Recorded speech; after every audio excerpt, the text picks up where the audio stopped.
waiting on the sidelines for a long time. Now I'm finally getting in the game. It's about time. This is my time. This is my time. The only thing I consider impossible is losing. I've been waiting on the sidelines for a long time. Now I'm finally getting in the game. It's about time. This is my time. This is my time. The only thing I consider impossible is losing. I've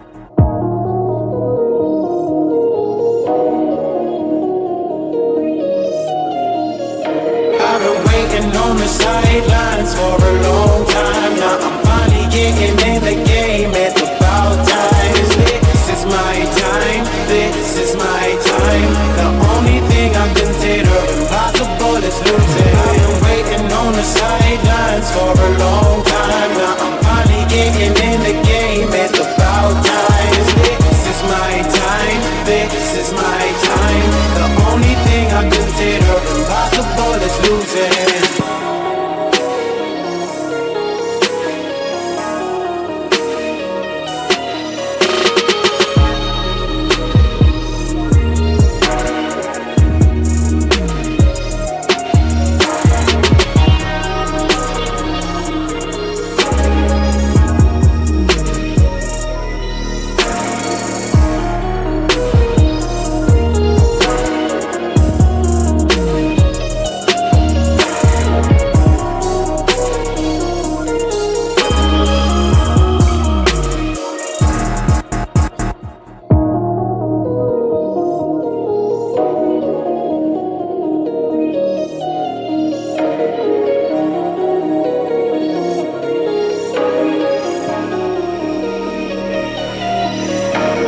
Waiting on the sidelines for a long time. Now I'm finally getting in the game. It's about time. This is my time. This is my time. The only thing I consider impossible is losing. I've been waiting on the sidelines for a long time. Now I'm finally getting in the game. It's about time. This is my time. This is my time. The only thing I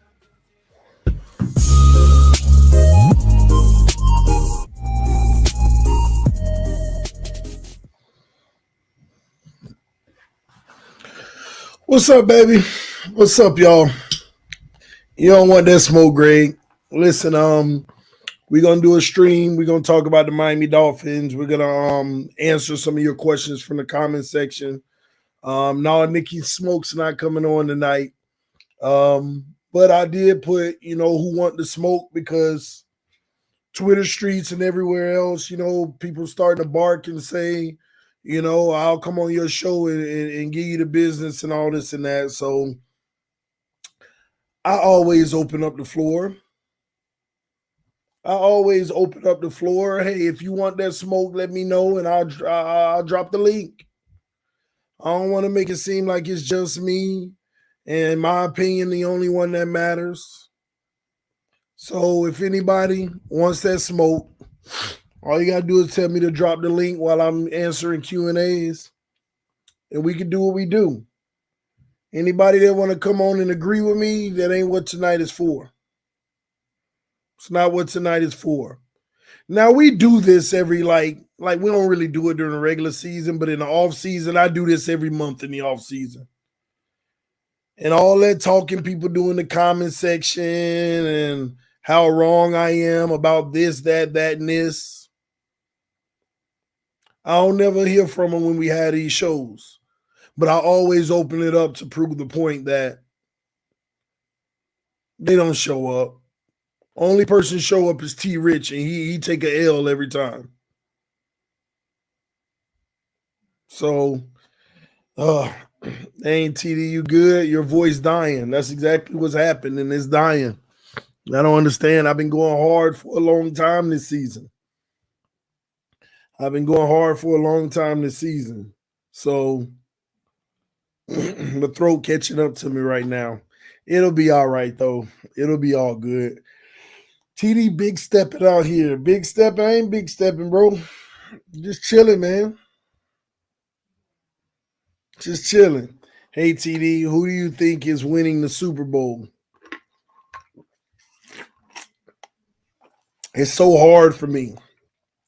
The Eagles should, but I got the Bengals.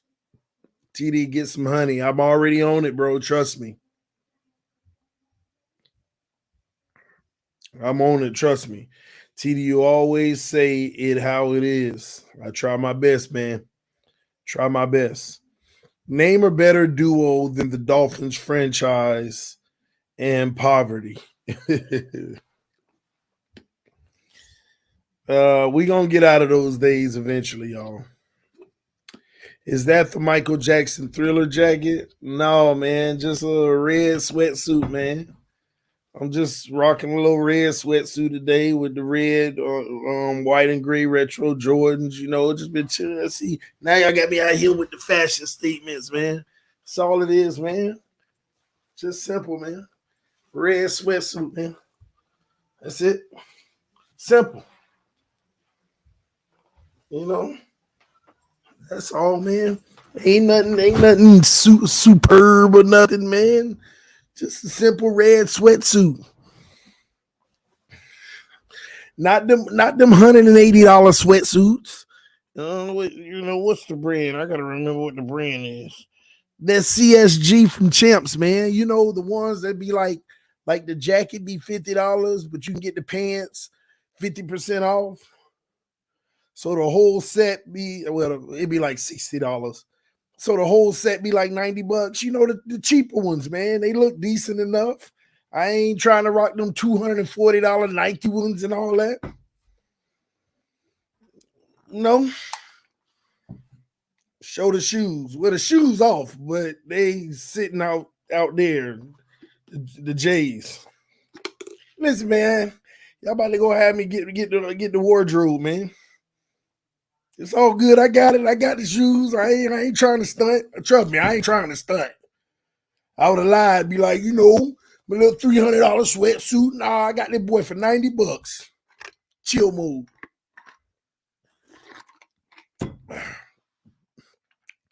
TD got the drip.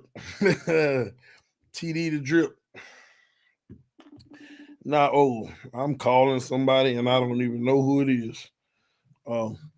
How do you feel about drafting Gibbs, Alabama running back, in the second round? When we gonna draft him? We got too many things that need to be done on this team. Too many things need to be done on this team of high priority than a running back. Even though we ain't got no running backs really under contract. So I ain't opposed, but man, we got some other things we definitely need to fix. TD flexing on the live stream. Flexing? I just told y'all this was a simple sweatsuit, man. That ain't flexing. I walk in the store. I see all them ones that look just like this, by the way. I look at the tag. The jacket be like 160. The pants be 120. I be like, yeah, this ain't my section.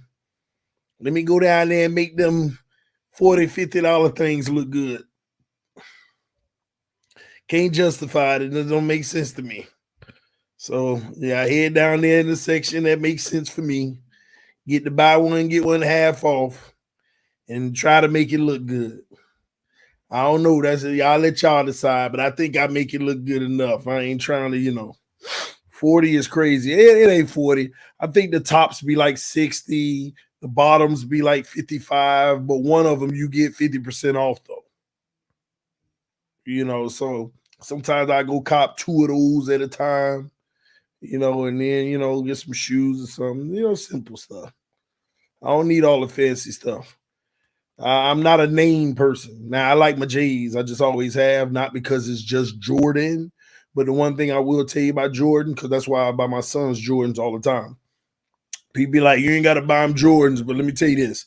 I can go get them a cheap pair of $40, $50, $60 shoes for school, and them things are raggedy as can be in 1 month. And I'm going to get another $40, $50, $60 pair of shoes. But the one thing I know about Jordans, I can go ahead and spend the 120, and them shoes are durable and last the whole semester, 4 5 months. And trust me, they still good. They just don't fit them anymore.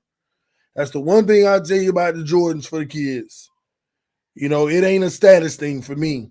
It's a durability thing, and they are really durable for little boys. So I know a lot of people, oh, you buying the boys Jordans and all that, trying to do this and do that.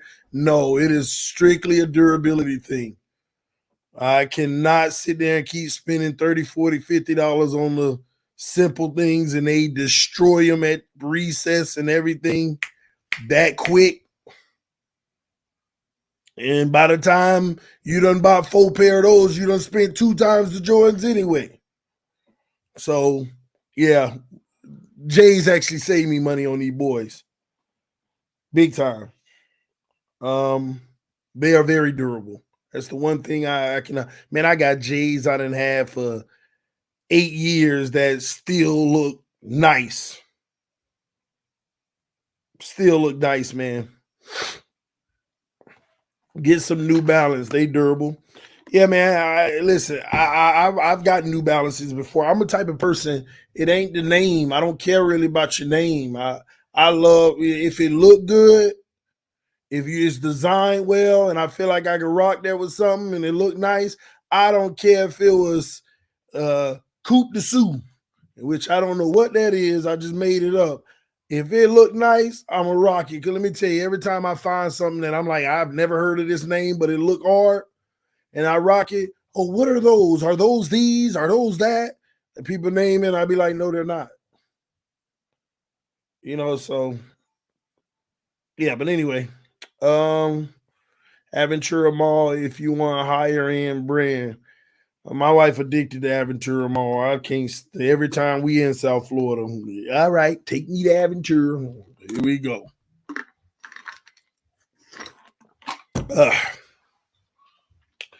Shacks are pretty dope. Well, never could rock with Shacks though. I'm just saying. All right. Now we talk about names. I just would never get those Shacks, but it's just me. Oh, y'all sent some super chats, man. Y'all gonna help me get some retros. All right, I appreciate it. Kings. Well, I'm saying TD. Been Dolphins fan for 8 years. 8 years, man. I wonder how old you are now, and have only witnessed trash. Please tell me it gets better. But I fell in love with this team. I don't know how, but I did. I got bad news for you, bro. You said 8 years. We drafted Tannehill in 2012. It gets better, but it could get worse. You're basically telling us you missed 2000 to 2012. You want to talk about worse? Go back to 2000 and 2000 all the way to 2012. Pat Whites and man, 8 years. You actually, man, these 8 years, when you really think about it, Dolphin fans, it ain't good times, but it's been better times. It actually been better. Oh man. Oh man. Even though Tannehill never worked out, at least we had hope. You know what we came from before Tannehill? Oh my gosh. Bro, it could be a lot worse. Man, but it still wasn't good, okay? But trust me, it can get worse. At TDPHINSTALK, can you list the pros of keeping Byron and trading X to the Vikings for their first round pick? If we were to do something like that, what would the pros be? Number one, trading Xavier Howard for a first round pick is more than a pro. It's like, oh my gosh, we just fleeced the heck out of somebody. And they taking the contract.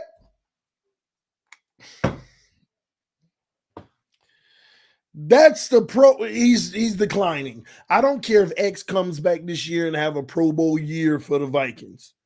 You gotta bet the odds, and this is why I've been telling people for 3 years trade X. I made, huh? What's wrong? No, give me the cologne. Sorry, y'all. Give me a second. All right, thank you. Pick that up. Don't hurt yourself. Okay, my bad, y'all. You got to play the odds. I made a lot of enemies just by putting a narrative out on this channel. We need to trade Xavier Howard now for a first round and a third round pick. Because back then, that's what he was worth, in my opinion. He was at the peak of his career, came off of 10 interceptions. I'm like, trade him now for a first and a third. Go look at the history of corners.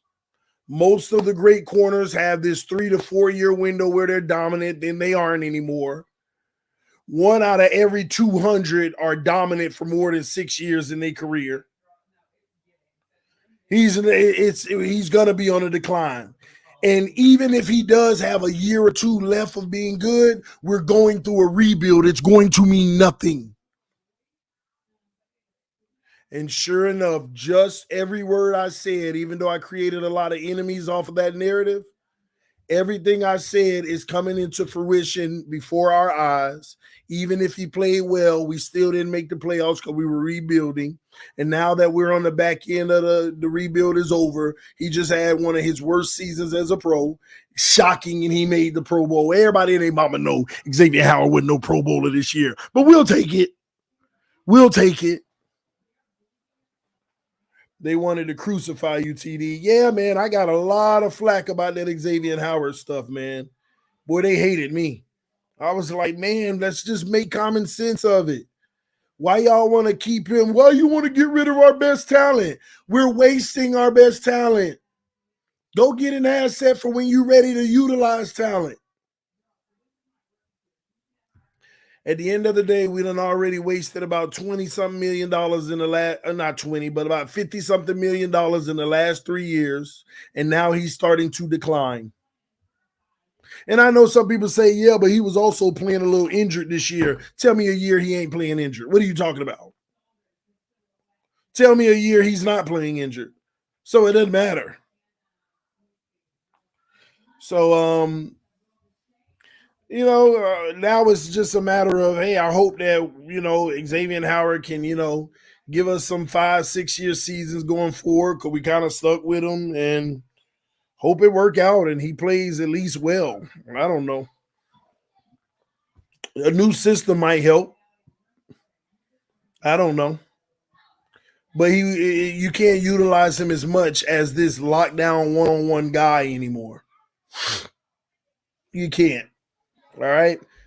Keeping Byron Jones would be a positive because he's a great corner. He's very rested. Sure. He never fell off. He's always been Byron. And you need a guy like that. The thing is, Byron, and I tried to tell everybody, makes Xavier Howard that much better with our scheme. See, a lot of teams, they don't have to go to X when Byron's not on the field, and you could pick on Crozen and Kohu and all that. And you could just go X way when it's absolutely obvious that you got a great receiver and he beating them. But when Byron was here, trust me when I tell you, teams rather not go to Byron's side. Byron was the better cover corner. Xavier Howard is the better opportunist and overall corner because he can cover well, but also generate turnovers. It's like Byron covering people is like a 9 out of 10. X covering people is like a 7 out of 10. Last year was like a 5 out of 10. But in general, he's like a 7 out of 10, and Byron's a 9 out of 10. But Byron's ball skills and getting turnovers is a 2 out of 10, and X is a 9 out of 10. And that's what makes X the better corner, but Byron is actually the better cover. Byron also doesn't allow much yards after the catch because even if you catch a ball on him, he's going to be right there to make the stop. Xavier Howard does allow balls after the catch if you can get the catch on him. But that's what it is. But it's always positive. But there you go. Hopefully I answered your question. Before I answer any more questions, because I'm going to continue to answer your questions, give you my thoughts on whatever you want to ask, anything, okay? Before I continue with that, just want to make sure you all know that this is an open opportunity for smoke. If you're one of those people always in the comment section talking trash about how I'm wrong, you can come get that smoke tonight. Just tell me, drop the link, get on in here, and let's see what you got to say. If you ain't one of them people, I ain't dropping the link, bro. I'm not even joking around with it. I just want to answer questions and let somebody got some smoke. I've been going pretty hard lately, and that's about it. That's what I got the time for. TD, drop the link, bro. For what, Josh? I need to know what it's for. TD, I appreciate you and all the other guys from the round table. My question is, what are the possibilities that the Dolphins could sign Tom Brady, stay blessed, and go Bills? The possibilities.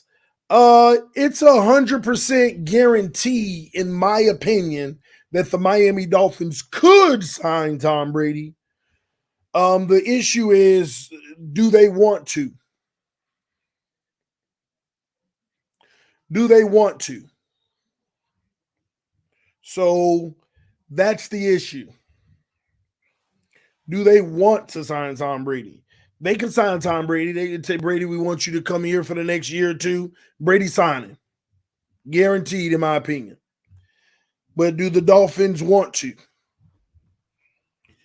The Dolphins are in bed and have been in bed with Alabama and Tua since they won, even though they were trying to trade them.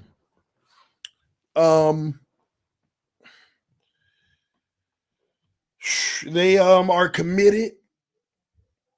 And what the Dolphins are doing are saying, we're going to see this through. And if it doesn't work, we'll move on, but we're going to see it all the way through. I just don't know what the definition of all the way through is when it comes to the fifth-year option or even an extension. If we pick up Tua's fifth-year option or an extension, by God, man, he has to work out. I'll be begging for him to be the guy at that point. Because if it doesn't work out, we are officially big time screwed. Screwed. Done. That'll be it. So, hopefully I answered your question, bro. Whew. You better than me, TD. I'll be cursing. Cursing at what? Yeah, I see. I know what you mean.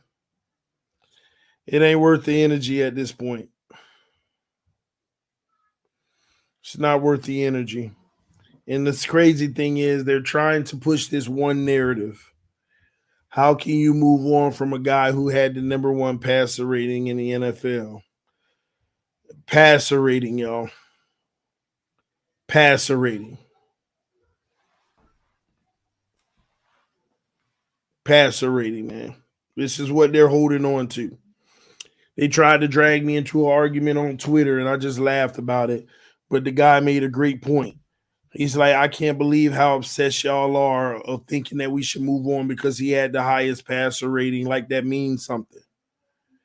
And the guy brought up the fact that a few years back, Nick Foles had the highest passer rating in the NFL. And he was the fourth highest in the history of the NFL that year. And Tua ain't near that, by the way. On that same year, Foles had more touchdowns than Tua. He had less interceptions. He had higher, all them stats that they out there pushing, he was well beyond what Tua did. And how did that end up for Nick Foles? And everybody keeps on arguing with him saying, yeah, but Nick Foles was a certified backup and he's not a starter. And they're missing, that's what the guy's point is. Just because you have a high quarterback rating doesn't mean nothing. Nick Foles did. Higher than what Tua did this year. With better stats, with less interceptions, higher this, higher completion, higher all of that. It doesn't mean anything. Especially when you got superior talent around you. Tyreek freaking Hill. Look, he had his best season ever because he was force targeted more than he ever was. This is Tyreek's highest targeted season. More Hail Marys thrown up to him than anybody, and he caught those bad throws. That's not saying act like they weren't bad throws, and he caught them. Double coverage, he caught them. That's how you drive a passer rating up. That don't mean you were great. You had a receiver that bailed you out in some bad situations.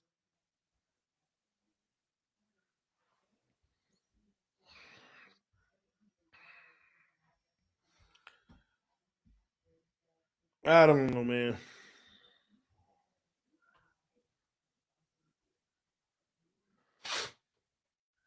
I don't know.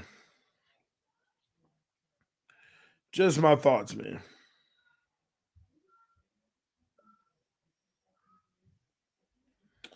What did he say? Jose M said, TD, how come Dolphins not looking at Caleb McGarry? Who say they aren't? Who say they not?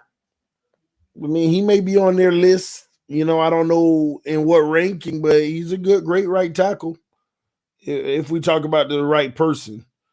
Atlanta, right tackle, if I'm not mistaken. I think that's who you talk about.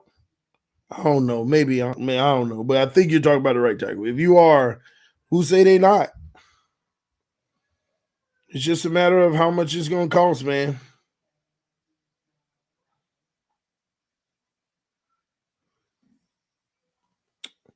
DM fans up. TD stop the foolery. McDaniel and McGreer made good trades last year. That's what makes us a threat. Flow offense was trash.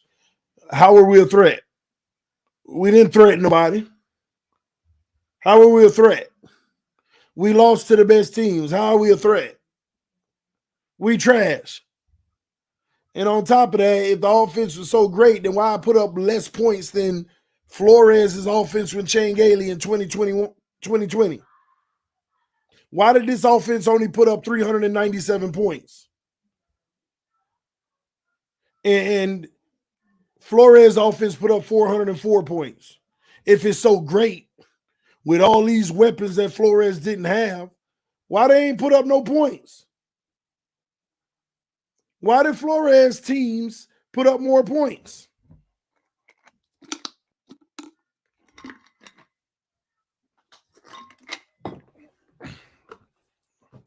Your mama, Luke.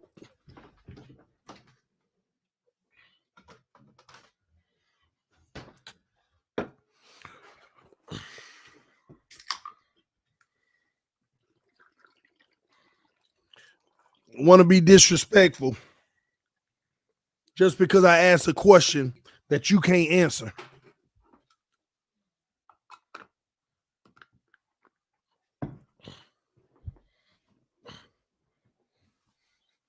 Flores had the defense going. However you can get it, you get it.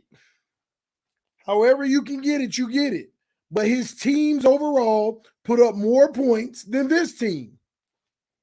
What do you have to say about that?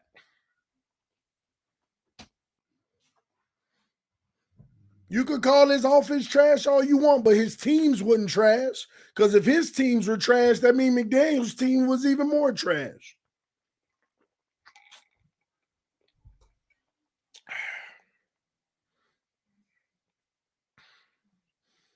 Somebody said, who cares? They asked. Because Skyler and Teddy was trash. Oh, yeah? Then why was with Ryan Fitzpatrick we averaged 27.4 points a game, and with Tua we averaged 25 a game? However, I got all the numbers. However you want to break it out, you're wrong.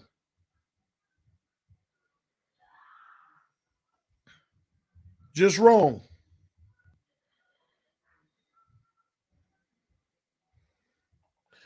All right, what makes me upset is people talking about what high level backup to bring in when Tua misses games. Like we shouldn't need to get a real QB1. You know what's even funny about that? You're right. We need a QB1. But I like playing their game when they do that. I tell them to tell me what quarterback you want to bring in. And everybody they name is going to be a starter next year. So what backup you going to bring in? And they can't answer it. They can't answer it.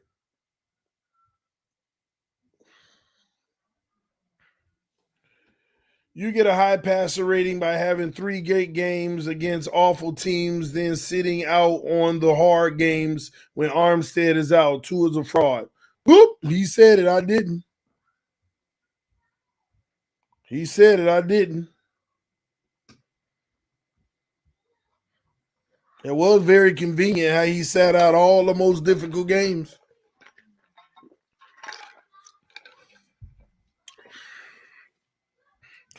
The games to get us in the playoffs, Skyler had to do it. 1-1. Patriots and Jets.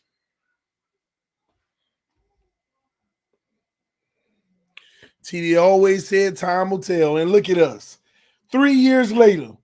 And it told me, but it still ain't tell others. But I know what it did tell the others, that it ain't tell them what they thought it was yet. Here we are 3 years later, complete, going into the 4th year, and we still out here asking the question.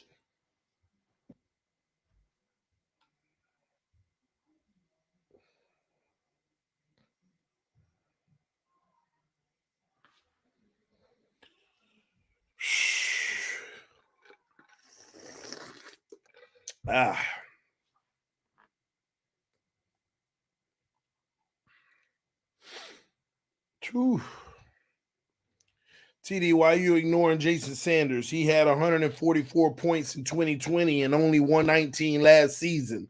That's a 25-point swing. I'm not ignoring him. Are you missing the point?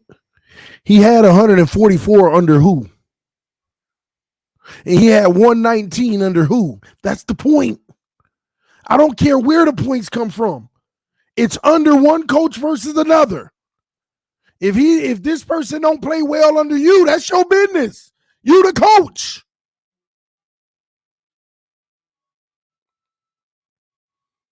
He wasn't trash under Flores. That's the point. Everything that happens on the team, the coach is responsible for.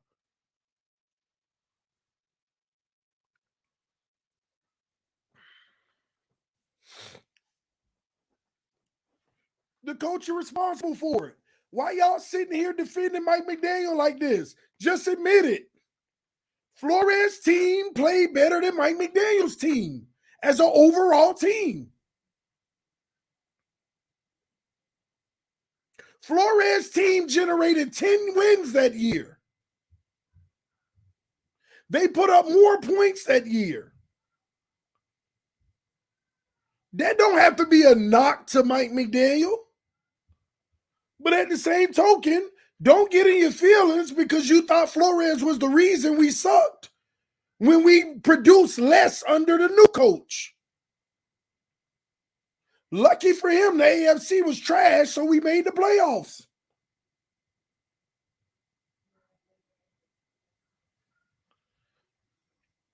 Lucky for him.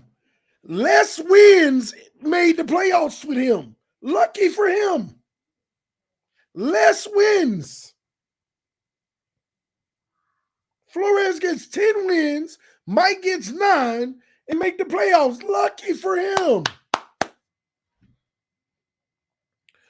Hey, we don't have to get in our feelings and try to defend him. Yeah, but Jason Sanders was missing kicks under Mike McDaniel. That's his responsibility.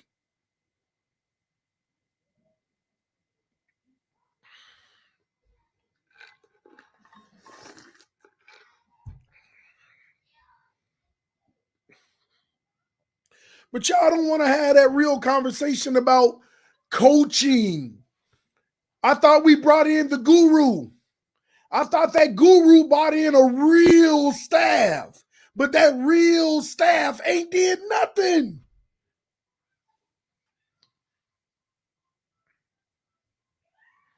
And that's not true, Slippin' Jimmy. I've said it a million times. I actually like McDaniel. But this narrative people try to spread, it just ain't true. Flores fired because he couldn't put a real coaching staff together.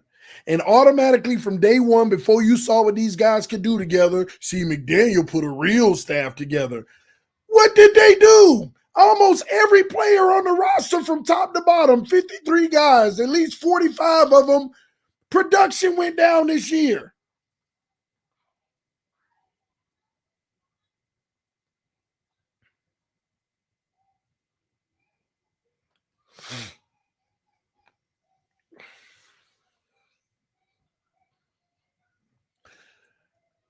What happened to Mike Gesicki is unacceptable. Who in the heck is responsible for that? Who is responsible for Mike Gesicki's production this year?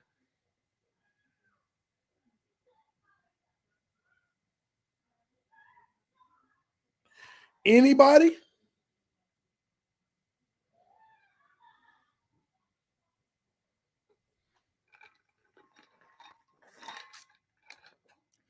Don't give me no talk about no Gesicki. What did Gesicki do wrong? What did Gesicki not do that you ain't already know he couldn't do? What did Gesicki not do this year that you already didn't know he couldn't do? But you franchise tagged him as if he was going to be a big part of the offense. Because you know why? Not only did they say they can make Tua better, but I'm pretty sure he came in there with his new staff and said, we're going to turn Gesicki into a real tight end. And did it work? I'm pretty sure in his interview, that was another sticking point. We're going to show him how to actually do it and really develop him.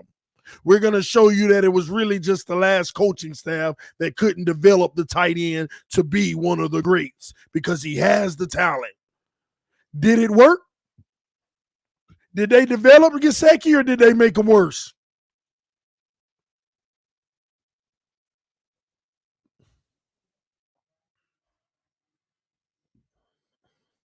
It was a pure coaching failure. Now, I don't know. That's up to y'all. Which coach you want to put it on? You want to put it on the tight ends coach? You want to put it on McDaniel? I'll leave that to y'all. But it is a coach's responsibility.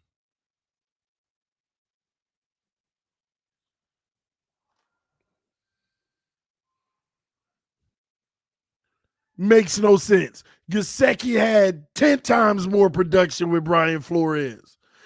And we still never seen Gesicki's peak with Flores, but at least he was a guy that you could be like, man, he's on the verge of just breaking out. He's so close to just breaking out.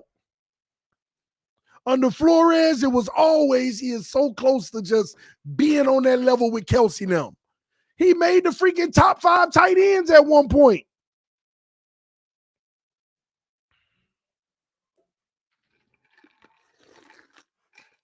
Let me say you some time, T. Rich. I told people if they want to smoke, just tell me drop the link. And I said, nobody ever shows up but T. Rich, and he takes an L every time. So I was taking shots at you before you got in the room. So that's what they talking about. That's why they messing with you. Just FYI. And I know you in the comment section saying, oh, I hold my own with TD. I get TD the business and all this. You take L's, but that's neither here nor there. We can debate that another time.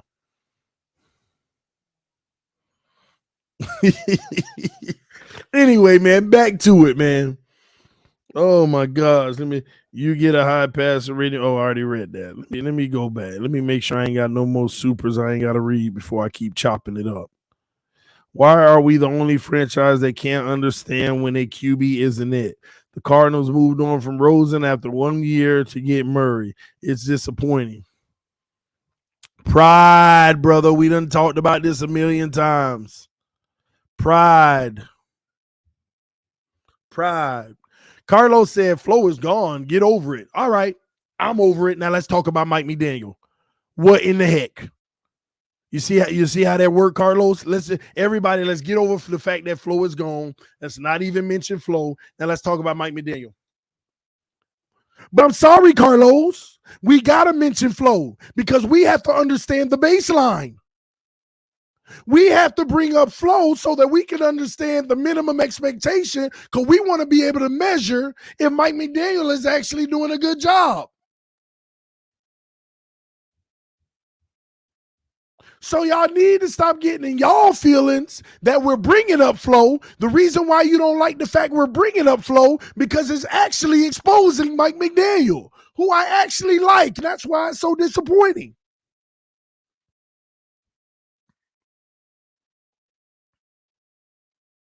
You got to bring up Flo. How else are you going to know if Mike McDaniel is doing a good job or not?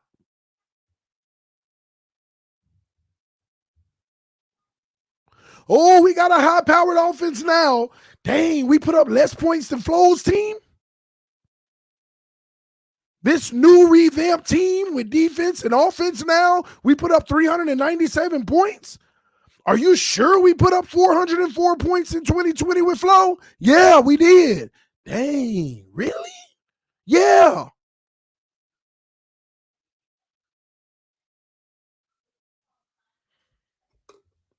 Yeah, but the defense put up a lot of them. It's your team. It's a trade-off. Flores couldn't get the offense going. Well, Mike can't get the defense up.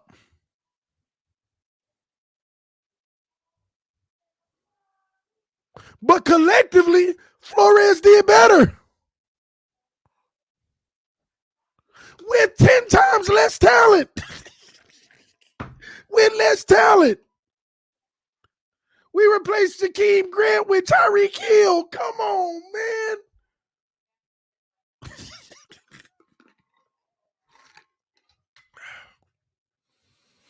McDaniel is a head coach, rookie coach, bro. What was Flores? When he was 10-6, a sophomore coach, but he might as well be a rookie his first year. He had nobody. We got rid of all the talent. No. I'm not going to let y'all do that, C007. Because Flores' rookie year, he had nothing. He had absolutely nothing on that roster.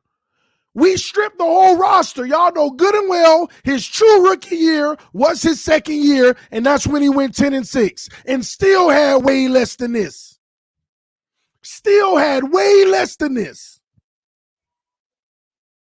You talk about a rookie coach that inherited a situation that 90% of new coaches never get, and we're going to talk about we can't judge that yet?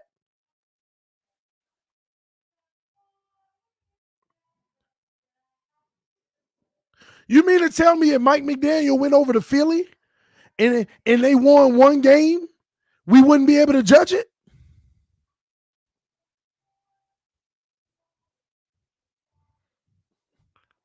T. Rich said Flo didn't build a balanced team.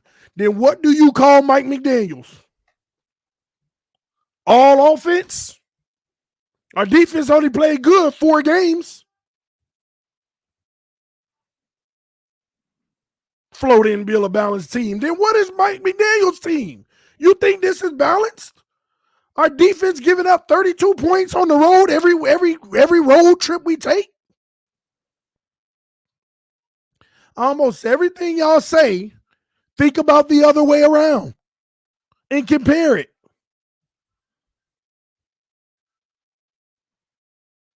TD, you are 100% wrong about Gesicki. You can't make this stuff up, y'all. Look again and leave. I don't even know what he's saying I'm wrong about, but listen, bro, it ain't a word out my mouth I done said wrong about Mike Gesicki. Oh my gosh. You are judging a team that lost several cornerbacks, injured QB, injured backups. Thank you, C007. See, now I told you everything. Y'all comment in the comment section. Think about what Flores had to go through. Did Flores not deal with lost secondary members every year? First year, Xavier Howard missed the first 5 games. Second year, Byron Jones missed the first 6 games. Do you not remember? Byron didn't come back until after that San Francisco game, and then we started getting better. Oh, but I thought y'all found y'all Kohu this year. Oh, what about the injured quarterback? Guess what? Tua was injured more with Flores than Mike McDaniel. Tua only missed 4.5 games with Mike McDaniel. Tua averaged 6 games missed with Flores. 5, excuse me. Injured backups, Flores dealt with injuries galore. We haven't been healthy as a team for 5 years now. For 5 years. Talk about Flo had Byron. Are y'all kidding me? Mike McDaniel had Tyreek Hill. Mike McDaniel had Teron Armstead. Like, why are y'all doing this? Everything you say, I keep telling y'all, think about the opposite coach. What did he have? Everything you're saying, consider the other coach.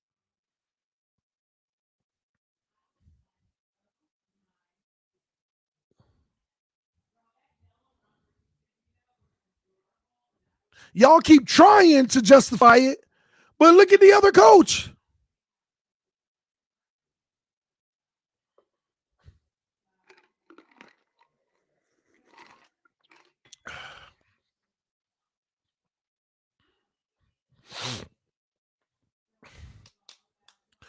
Flo picked all his coaches. He had to.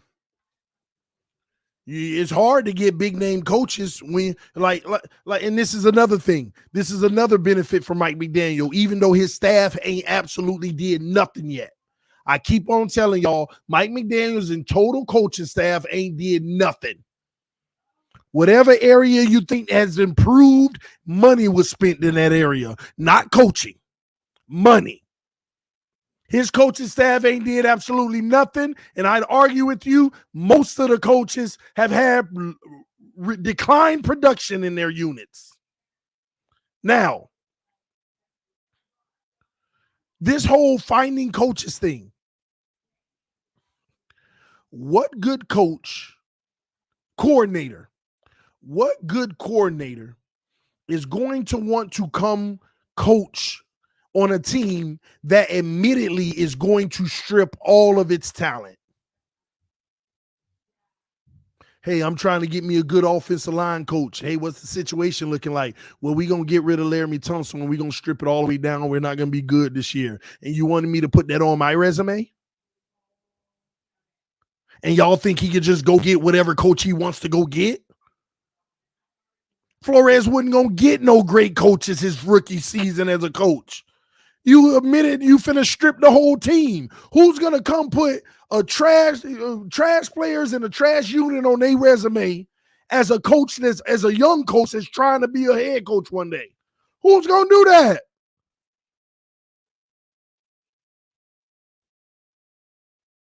Who gonna do that?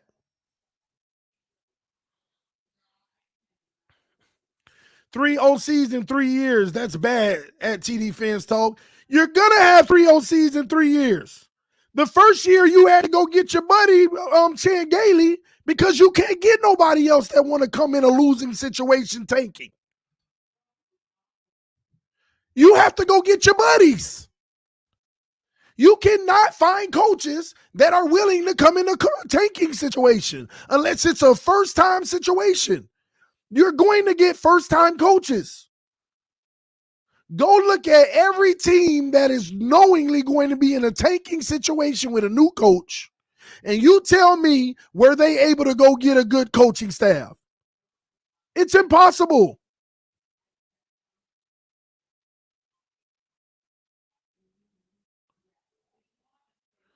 And the very next year, without these so-called good coaches, remember, you just had a 5-and-something season and you drafted rookies. Nobody want to put their name behind that either. In a division with Josh Allen, when he just broke out, he still went 10-6. He still went 10-6. And y'all sitting out here acting like 10-6 ain't the best thing we've had in the last 5 years plus.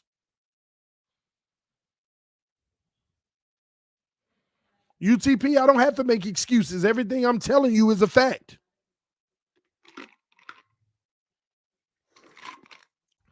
You can't sit here and say what I'm saying, not a fact. You can't.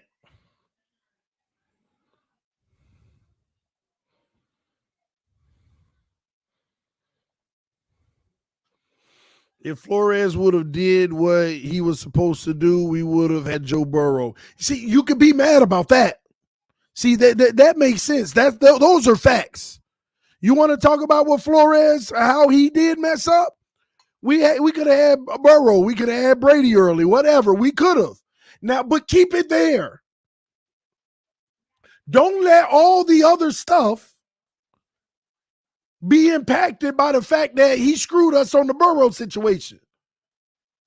Don't make excuses and try to make him worse than he is because he screwed us on the Burrow situation. Separate the difference. He screwed us on Burrow. God dog, Flores, you a bum for that. But don't ignore the facts of him being an actual coach. Do not ignore the facts of him being an actual coach. And all I'm saying to you is, if you want to say he was a trash coach, he was terrible, he was this and that, then it looks like Mike McDaniel's even worse. Because what has he done that Flores couldn't? And if he did something Flores couldn't, Flores showed that he did something Mike couldn't. If he got the offense up and running, then he lost on the defense and couldn't get it going. However you want to break it out.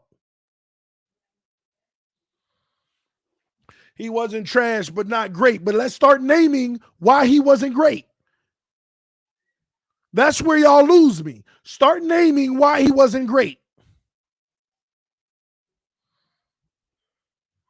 Why was Flores not great? But let's put the Burrow situation aside. We know he screwed us on that. But as a just typical coach, why was he not great? Flores was an overachiever 2 years in a row. And on top of it, an overachiever is a winner.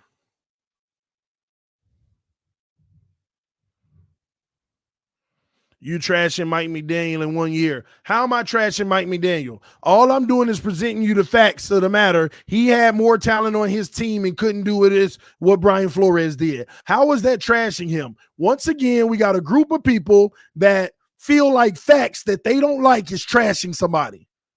You're in your feelings. That's all it is. Facts. These are facts. These aren't my opinions. These are facts, statistics I'm giving you. But since you don't like them, you want to call me, you want to say I'm trashing the man. Facts. I'm hopeful that he'll be better. But these are facts. This team was more undisciplined than it ever been in the last few years. Penalties galore. Couldn't get out of the huddle. Clock management, very poor.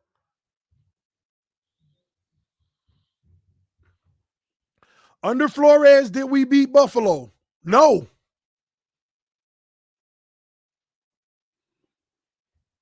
Under Flores, did we lose to New England? Under Mike McDaniel, we did.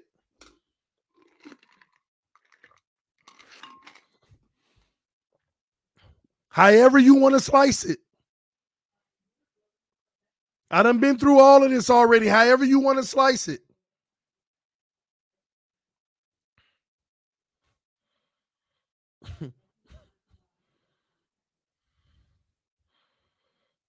Did we beat Buffalo under Flores?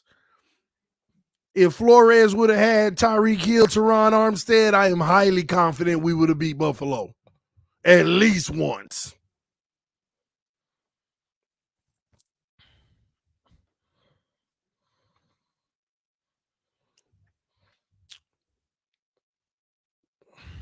TD, how successful was Flo without Byron opposite X? Why don't you bring up the points from 2021? Well, first off, Byron without X, I'll have to go do my research with. Byron makes X. That's why altogether this scheme just doesn't work without those guys. But as far as how good he was, I have to go look. Why don't you bring up the points from 2021? I can bring up the points from 2021. I just have to look them up. I'm just comparing offense of 2020 when Ryan Fitzpatrick was leading the troops. The whole argument that was original from it was the offense under Fitz versus the offense under Tua. And with Fitzpatrick, we put up 27 points a game. And with Tua, we put up 24 points a game that year. This year with Tua, we put up 25 points a game. So with Fitz, we did have the best offense, and that was under Flores.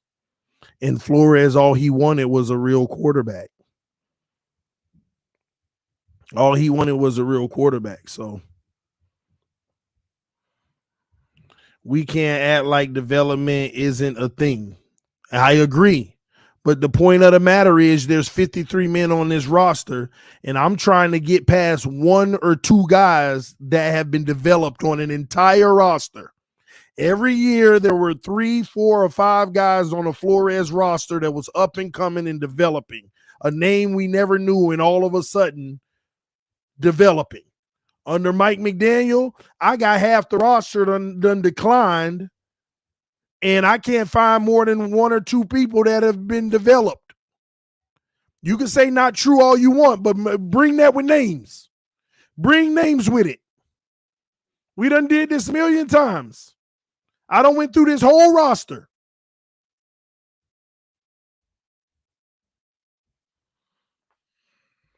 I done went through the whole roster. T. Rich, I didn't say it wasn't top 5. It's not top 5, by the way, but I didn't say that wasn't the argument, T. Rich. We were talking about this whole notion that a Flores team and a McDaniel team, but we put up more points on that Flores team. That was the point, T. Rich. Everybody actually is trying to make this about Tua. I haven't made any of this about Tua. I've been doing very good the last 7 days trying to make nothing about Tua.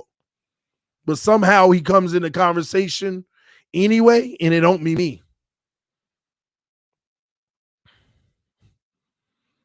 Only player he developed was Tua. Did he develop him, or did the Tyreek and Waddle develop him? Well, okay, he developed Tua. Let me just stop. Okay, he developed Tua. Outside of that, go through the roster and help me understand who in the heck was developed. Who was developed? Greer already blew the rebuild.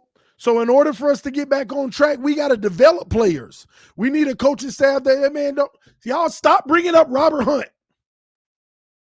Stop bringing up Robert Hunt. Please. Stop bringing up Robert Hunt. He did not develop this year. Robert Hunt been a dog since his rookie season. And a matter of fact, I can say he regressed this year because for the first time, he actually became very undisciplined this year. Penalties.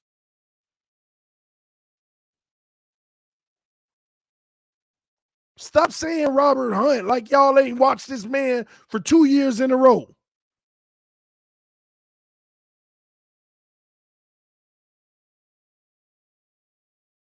Man, like, do y'all be paying attention to these players?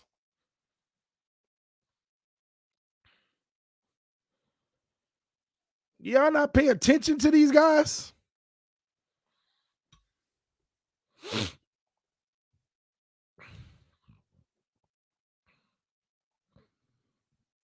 And the sad thing is, Robert Hunt should have had his best year this year because he's next to Connor Williams. He finally got some competency next to him. Jalen Phillips ain't developed this year.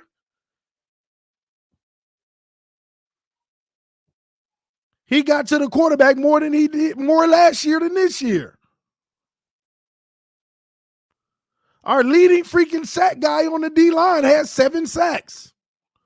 His numbers actually went down this year. He was still good. He had a few more he had more tackles this year.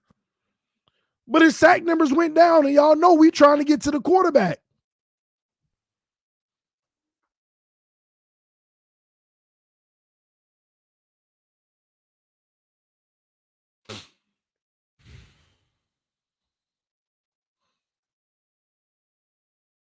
We trying to get to the freaking quarterback. He gonna have to do better than that going forward. He's gonna have to. He was still good this year. I'm not saying he wasn't. We need sacks. That's what we brought that man in here for.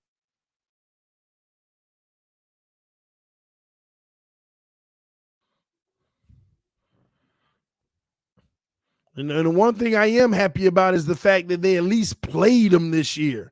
That's what I was mad about with Flores and him last year. He didn't get much playing time.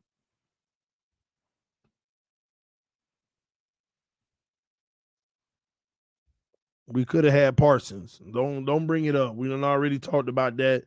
That's a nerve. That strikes my nerve talking about that situations.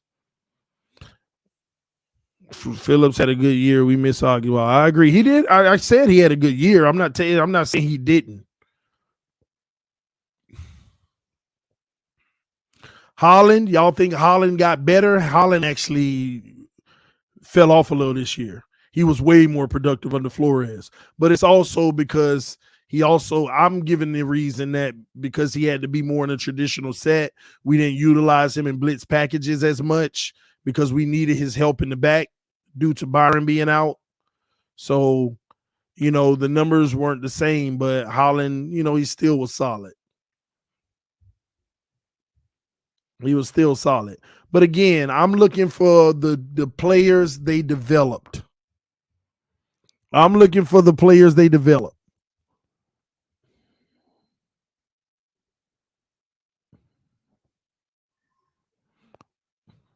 Was Liam Eichenberg developed? Because we say we were going to develop the O-line. Was Liam Eichenberg developed? Or did he get worse? Was Austin Jackson developed, or did he get worse and continue to have injury issues?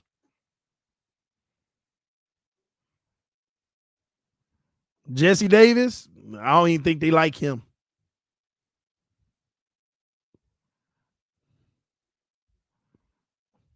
Did they develop Mike Gesicki?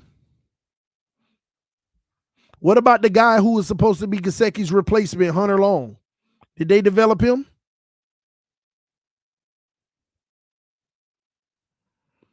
What about the stars in preseason? What about what's his name, Ezukama, who we asked every week why he can't make the roster?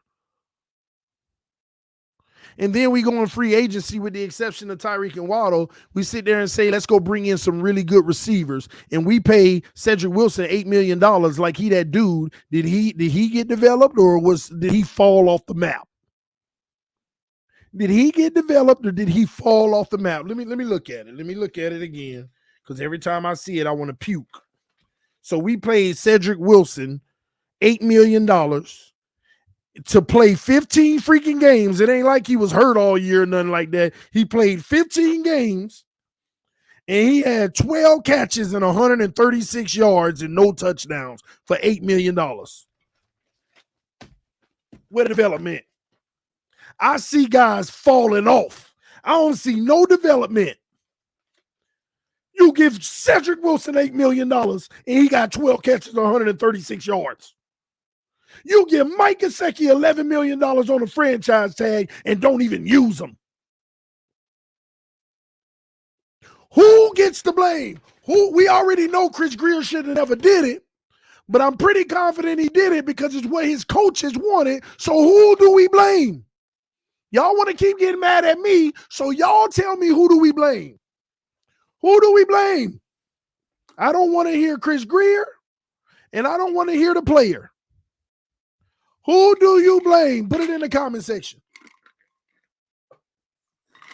I know it's hard for some of y'all to blame him because, again, you don't want TD to be right. Trust me, I don't want to be right.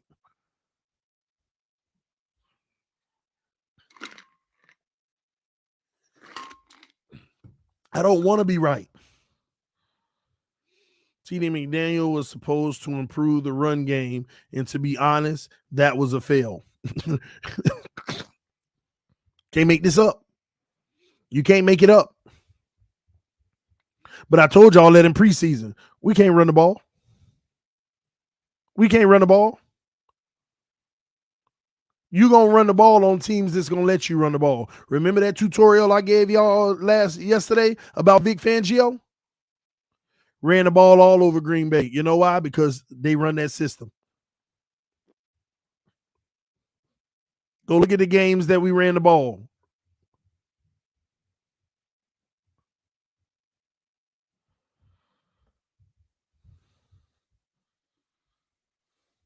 Oh, Dre, I know Jalen Phillips' PFF went way up. That's because he's a great player. He had more playing time now. He barely had playing time under Flores. When you got a small sample size and you do a few things wrong, your PFF gonna suck. But he had a huge sample size this year. We already knew Jalen Phillips was that dog, but his production actually went down. Playing 3 times more. Think about it. He played 3 times more this year than he did last year and had less sacks. He still got a lot of pressures, made it tough, good in the run game. We already knew it. See, they put him in sub packages last year. They put him in the pass game packages last year. They didn't have him in the run game packages last year, which they should have, even though we didn't need to because we were good at it.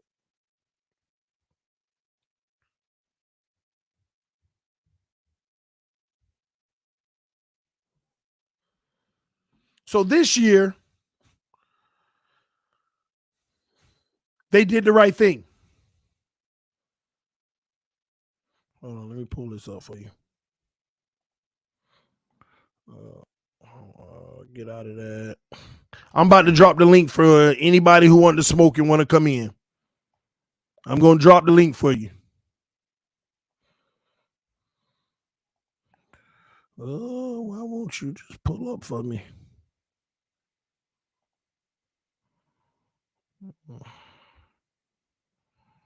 Oh my gosh, why is this thing freezing? Y'all give me a second. I just need to reboot my other monitor.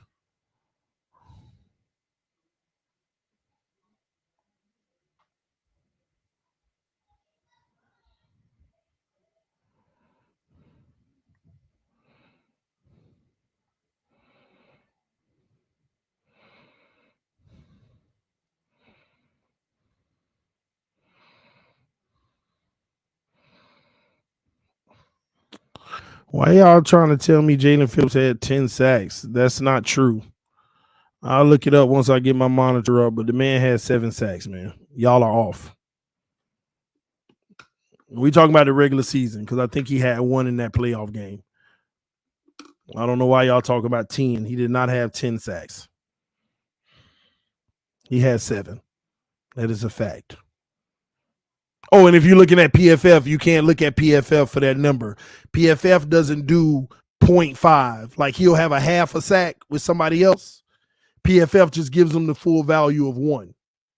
So PFF actually gives you more credit than you actually have, which is another reason his numbers were also very, very high from a sack standpoint.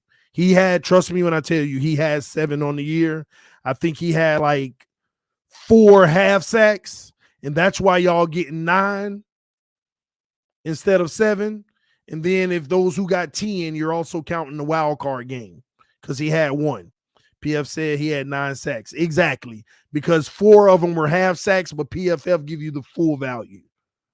They say 1 sack. PFF doesn't say you got half a sack. It's a sack, it's a sack. But in his career stats, what matters for the Hall of Fame and all that, that's a half a sack. PFF ain't going to show you that. All right, I got the monitor up now. And I'll look that up in a second, but let me drop this link. Oh, gosh. See, now you're moving slow on me. Don't do this now. All right, good. There you go. All right, we back up and running. All right, Geraldo Hermosa said run game equals Tua kryptonite. He'll lose his groove, hence losing games. I keep telling people when we ran the ball the best, those are typically the games he struggles in because Tua is a rhythm guy, man. Keep that. I ain't gonna lie. I'm the main one that been telling y'all, keep that ball in Tua's hand if you want to cook. Tua a cooker. If you got him cooking, let him cook. But don't be first down, 1 yard, second down, -3, and expect him to just always get your 3rd and long. He gonna stall. If you want Tua to cook, let him cook. That's why when we run the ball very well, he tends to struggle.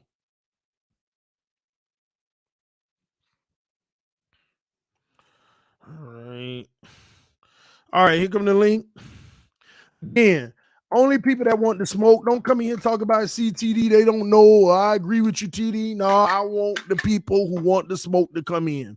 Y'all give me 30 seconds while y'all coming in, and I will be right back. Go check on baby girl real quick because she was asleep, and my wife actually on the phone, an important phone call. I could hear her. So I just want to make sure baby girl is all good. Y'all give me 40 seconds. I'll be right back. What's up, ladies and gentlemen, and welcome back to TDPHINSTALK, home of the real Miami Dolphin fans. Every year I get an opportunity to represent a brand or a product that I truly do believe in. This year I'm taking my talents to none other than PrizePicks. PrizePicks is the easiest and fastest way to play daily fantasy sports. Pick over or under on player props to win up to 10 times your money. You can download the app on Apple Store or Google Play, or just play online. Big payouts, 24/7 live support, fast and secure withdrawals. PrizePicks is available in 30 states, including DC and Canada, with the exception of Ontario. Get in the game. Play PrizePicks today. Sign up right now for your opportunity to get a 100% deposit match using code FINSTALK, PHINSTALK, FINSTALK. Get your 100% deposit match now. Good luck, everyone. Let's get this money.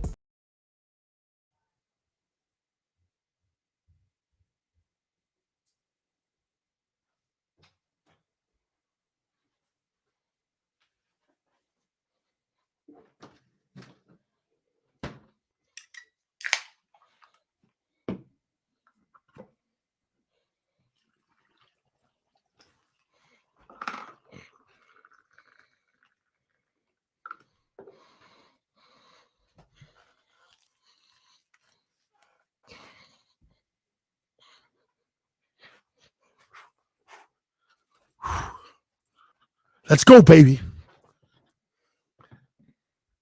Remember, only if you want the smoke. Okay, if you're coming to agree, this is for the people that want to smoke. Okay, only for the people that want to smoke. All right, we also got some rules. We don't have to be disrespectful. Answer my questions. I'm gonna answer your questions. We're gonna have a healthy dialogue. We can make it a good debate, conversation. I want to understand where you coming from. Give me the opportunity to tell you where I'm coming from. Let's be respectful. Let's debate now. You ain't got to hold back. But we ain't got to get all into this disrespectful mode. All right? That's not what we having. Okay? So first up, bring the pain, baby. What's up? What's up?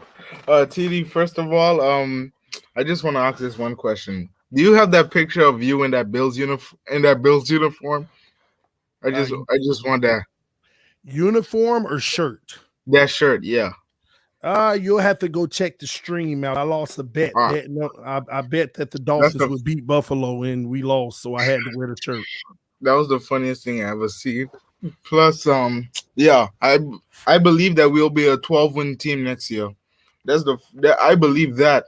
I don't know what you think, but I know we're gonna be a 12-win team next year because the way I look at our schedule, if we have a solid quarterback at home, it's literally 12 to 14 wins for us. Yeah. 12 to 14. And with Tua, I believe we could still get like 11 wins. 11 to 9 is our range. Yeah. So yeah. What was that thing? 1 second. I'm trying to remember what I was thinking about. Bills Mafia, what's up?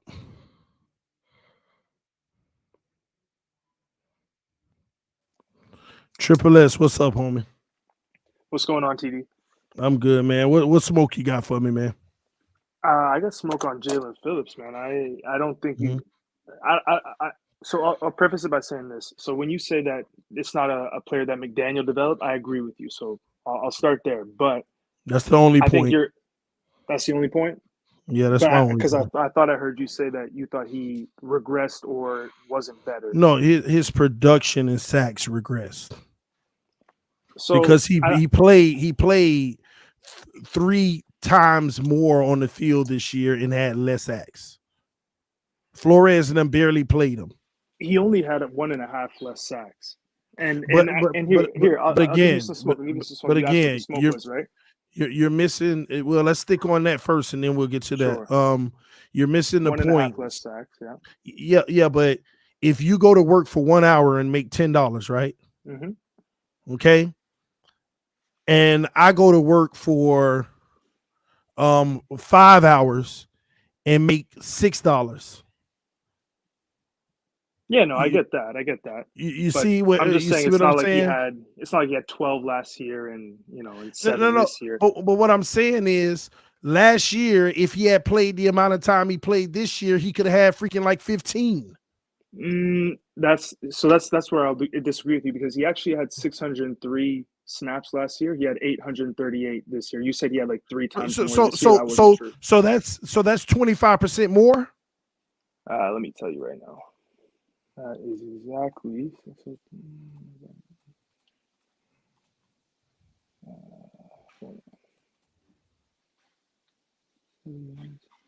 No, not quite. That's like 30.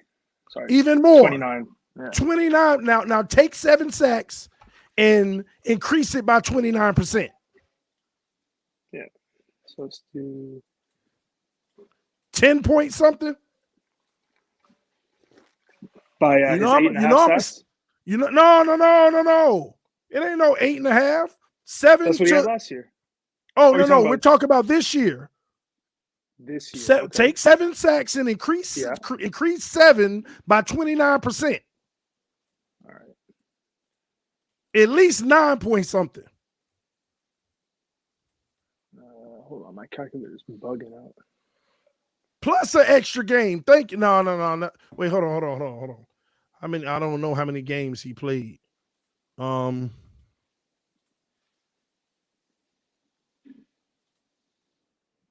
have to look at that. I got 12.25. So he should have had 12.25 sacks if he would have played the same amount of time. You see what I'm saying there? So and I don't want to die on that hill, because sacks isn't the end all be, which is my next point. It's not. I agree. All I was saying to you is that number fell off. That's the flashy stat.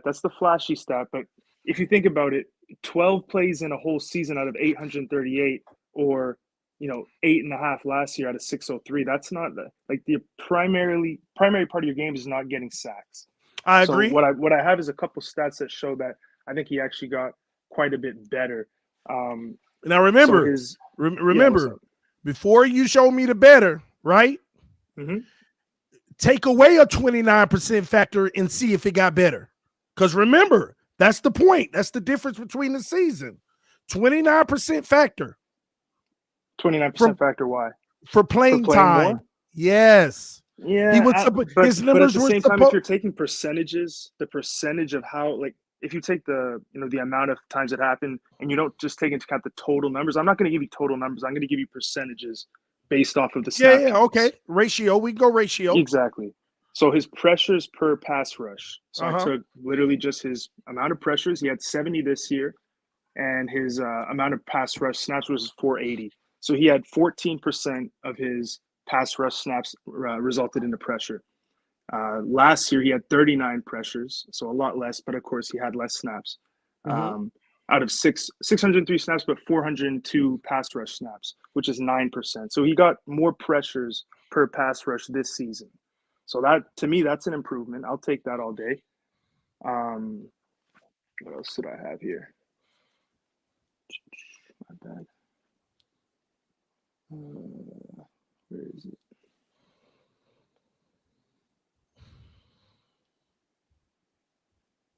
How many snaps did you say that he had this year? He had 838 snaps. I got Last year, he nine. had 603. I got 901 this year. You gotta go You got check your math, bro. 901. 901 this year and 603 last year. That's weird. Maybe he wouldn't have had that much in the playoffs. I don't know. Maybe I'm on PFF maybe it was playoffs. You're on PFF. That's a lot of snaps snaps for one game, though. If you're at 901 from Yeah, 838. I know that's my point. It's a lot more. Yeah. But again, I'm on PFF too, but that's just total snaps. Maybe some of it was special teams or something. I don't know. So yeah. So before I get out of here, one other thing I had smoke with is you said that he got more opportunities, which I actually don't think is true. He actually he dropped back more times this season. So they have his coverage snaps. He had 98 this year, 48 last year. But the percentages, so he dropped back 12% of the times, 12% of his snaps this year, and 8% of his snaps last year. Well, 99 versus 48. 98 snaps in coverage versus a total of 838 snaps versus I 48 snaps. I wasn't coverage. comparing. You're mistaken. I wasn't comparing dropping back. I compared his pass rush, right? No, I compared run downs versus pass downs. They had him in on a lot of packages. They had him in on so the I third. have those numbers for you too. Good. Let's go. So the rushing defense snaps, he was 67% last year. No. You got the rushing and the pass snaps. I'm talking Flores ran him on downs. You know how you got a third down this or a second down? That's what I'm talking about. So he might have been out there on a third down and they thought it was pass, but it still could have been run. So that wouldn't have mattered. So you're talking about utilization. Exactly. Situational utilization. Okay. That's fair. Flores had him packaged last year, and I wanted him to play a lot more. Okay. Fair enough. But at the end of the day, I get your point, though, because Jalen Phillips did have a great season. Yeah. All I'm saying is the increase in went up. The increase in his numbers this year were also attributed to the fact that he got more snaps on the snap count. Yeah, all right. He did. And sacks aren't everything, but he still declined with more snaps, and that's what you don't want to see, even though it's not everything. See, having the same amount of snaps as last year would still be a decline because you got more, but he like actually really declined. But like we said, sacks isn't everything, right? He had 10 more hits. He had 17 hits versus 7 last year. He had double the hurries, if this is correct, 22 last year, 44 this year. Same amount of batted balls. Would like to see more. A lot more tackles, and it's a lot more snaps, but it's not like double or triple. Like 603 versus 838. So was that 29%? We said. So 29, yeah. So and he went up pretty much like 40% in some of those areas, so that's an improvement. Yeah, but overall, 50% in hurries. But overall, who are we attributing him to? That's the original conversation. That was the first thing I said. I don't think you can really give that to McDaniel. I think he's a dog, first of all. He's got more experience. And if anything, that goes to defensive coaches who, for the most part, were already here. Exactly. Which wasn't even his staff. Yeah. But anyway, there's not much else that I could think of right now anyway that I disagree. So I'll let if you had any other people back. Nah, if you find something, bro, just come back in. I appreciate you. All right, man. Appreciate it. All right, man. I think you should factor the competition as well. Too many factor to focus just on strict percentage of playtime. I agree, Ricardo. That's a good point too. Factoring in the opponents. But it's funny though, because when you looked at this season, some of our best opponents is when Jalen Phillips got his sacks. So factoring in opponents, he was still getting sacks this year. Buffalo, he got a sack. Buffalo again, he got a sack. Chargers, he got a sack. San Francisco, he got a sack. Some of those toughest games, Cincinnati, he got a sack. Minnesota, he got a sack. So some of the toughest games, he got a sack. 2 versus Pittsburgh, but that ain't much to write home for. But Jalen Phillips definitely had a great year. How do I join the call? I put the link in the comment section. I'm going to pin it, but I'm about to let somebody else in. I'm going to pin it right now. Only those who want to smoke, man. I just want to be challenged. And if you bring a good point, change my mind. I'm not too proud to change my thought process, but that's what it's about. That's what it's about. TD, stop lying to these people. Talk to me. Oh, yeah. Oh, okay. Okay. Okay. You disappear as soon as I bring you up. Where you at? Where are all the people with smoke? You mean to tell me the last person backstage is T Rich? You mean to tell me I'm left with I told y'all, every time they sit in the comment section and say, drop the link, this is what they do. And they leave T Rich to do their dirty work. And I'm tired of arguing with T Rich. I'm tired of arguing with T Rich. We already know T Rich gonna go to the death by his. That's why I like T Rich, man. Oh my gosh, man. I'm looking for people who disagree only. But where y'all at? Y'all, TD, drop the link. They in here. They say drop the link.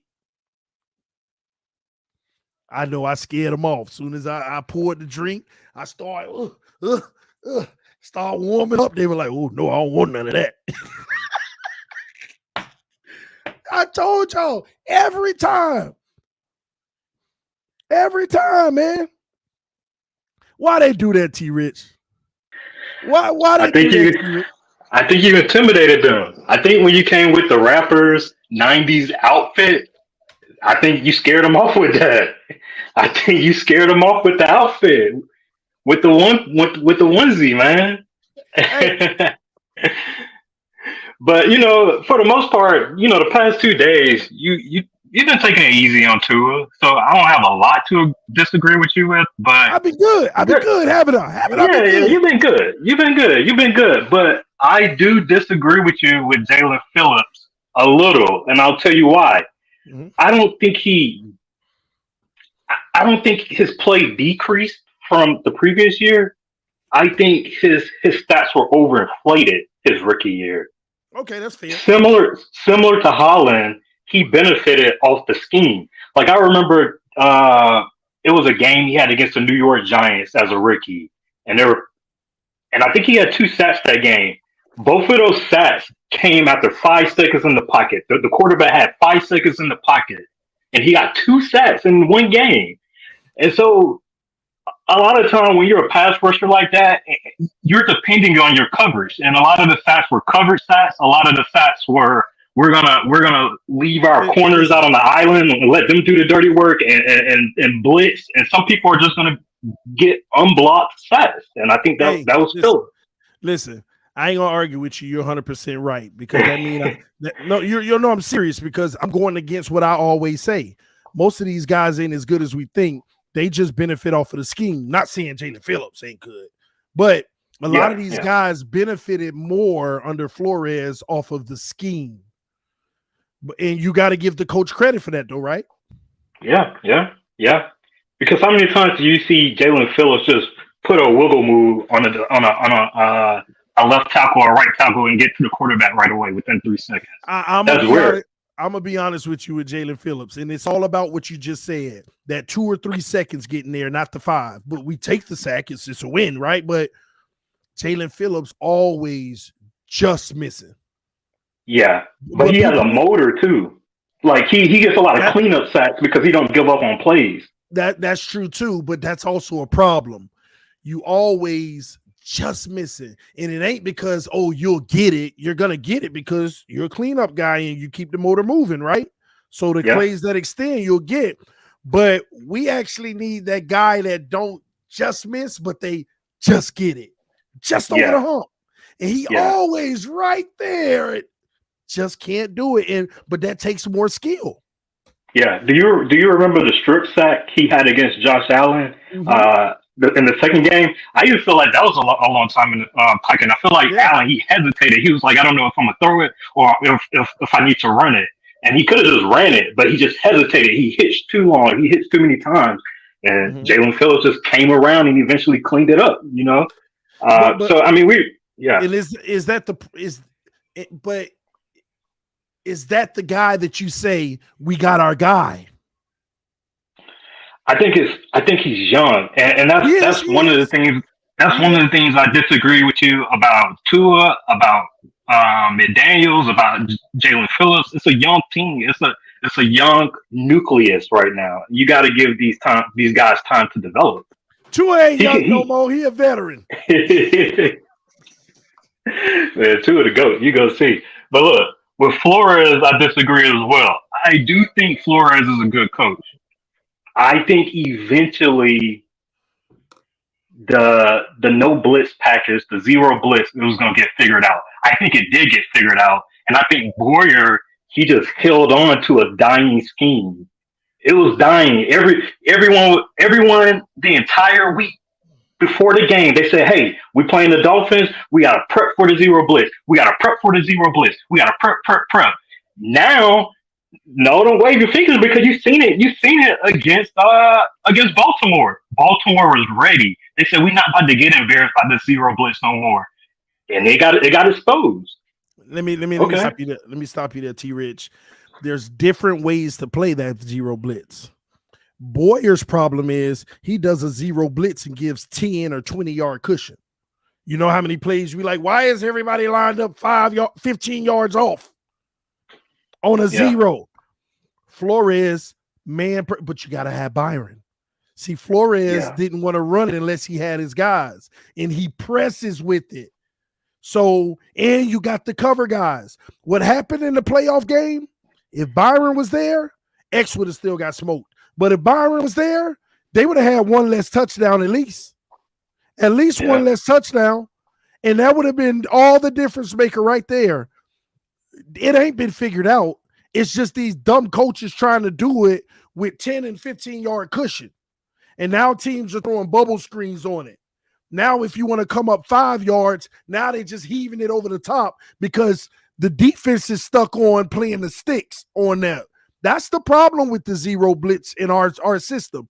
Boyer is stuck on playing the first down marker on the zero blitz instead of playing defense.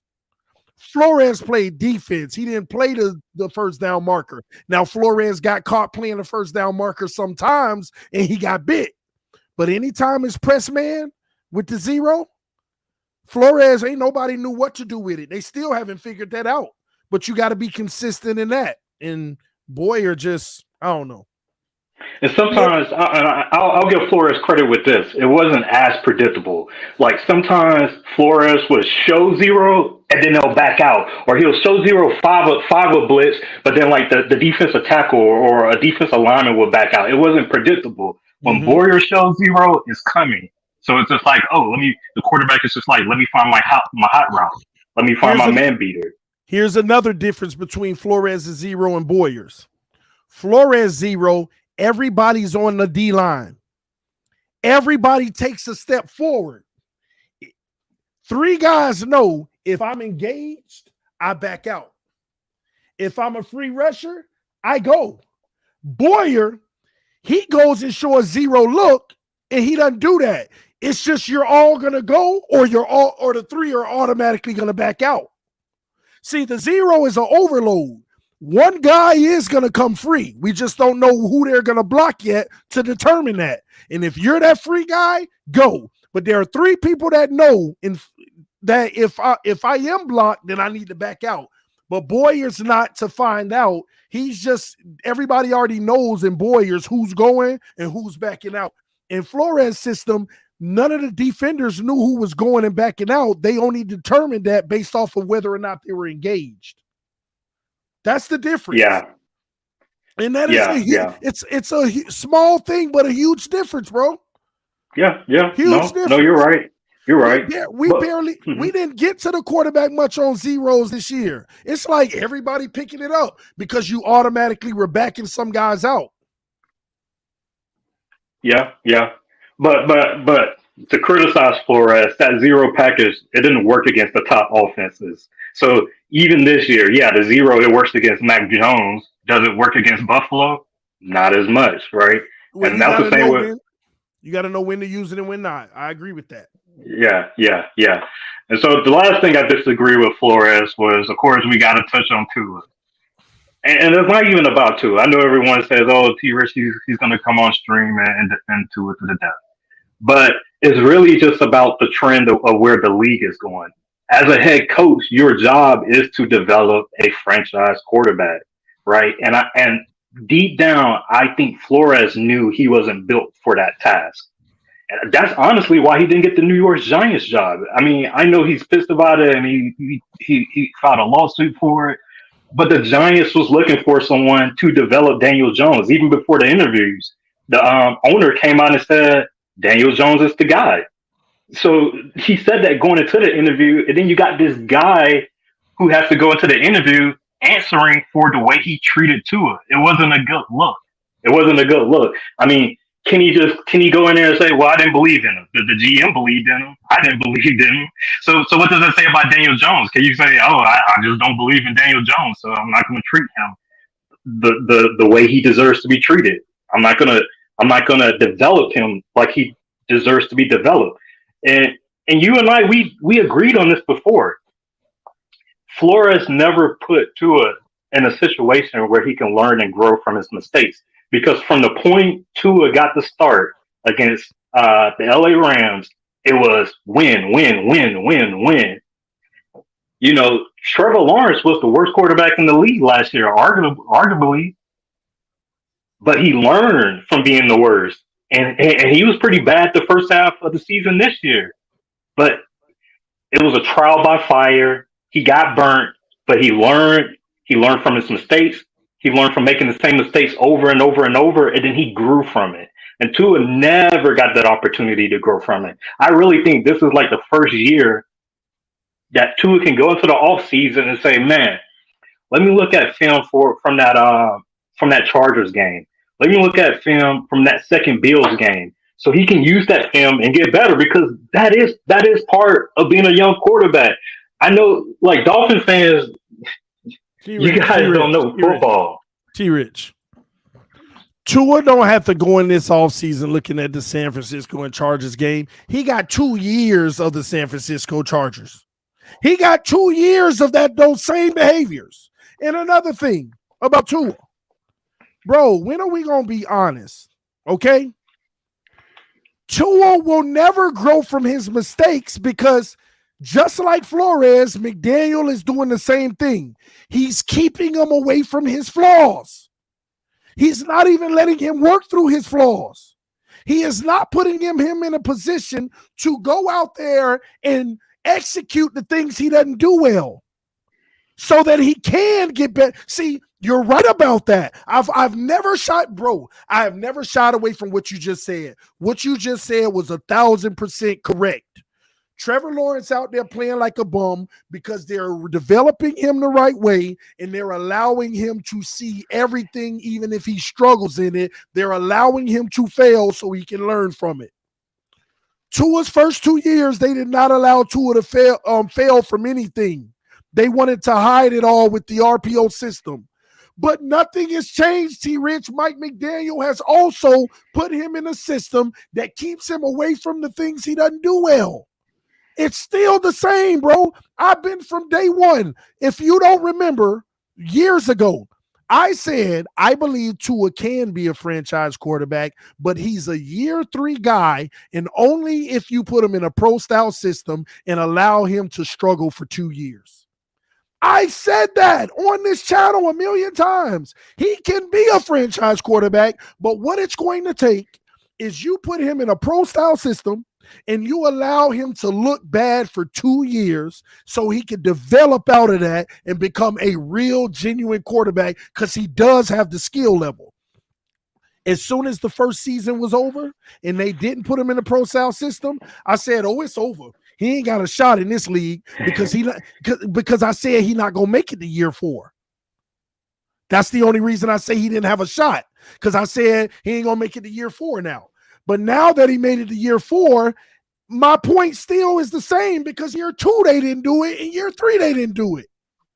They're continuing to put him in the system that works for him instead of letting him see everything and be a well-rounded, all-around quarterback that doesn't just have to be boxed into this one system because it's the only one that works for him.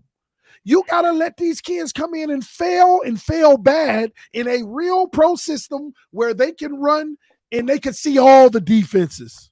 They're not even seeing all the defenses in this system because this system only requires certain amount of defenses against it. He's not even seeing all the different defenses.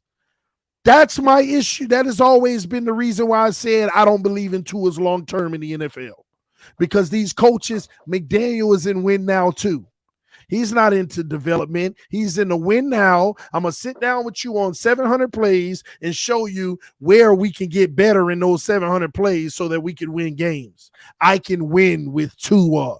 We've been in win mode for 3 years, and that has been the issue, and that is why I don't believe in Tua's long-term. He will never be thrust into a situation that he's unfamiliar with, and every time he looks like a train wreck. Every time they play defense that eliminates this gimmick system, he cannot get outside of it. And when he tries to, and they're like, hey, we're going to have to open this up and open that up, he looks bad. Because we failed Tua. I'm not going to sit here and say it's Tua's fault. The Miami Dolphins failed Tua. And I recognize that after the rookie year when they put him in the RPO. That's why I don't believe in his long term. This is simply why. I think he bounced back. And I do think McDaniels, he scaled back the RPO. Like you got me the other week off that one play, that little wheel play that they run 10 times. But I found another one that we run 5 times every game. I got another one for you though.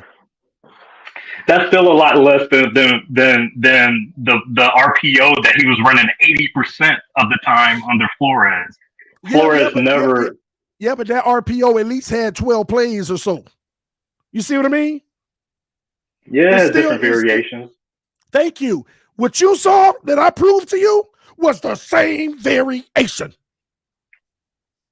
But there is pro style mixed in that offense. It's not just solely RPO.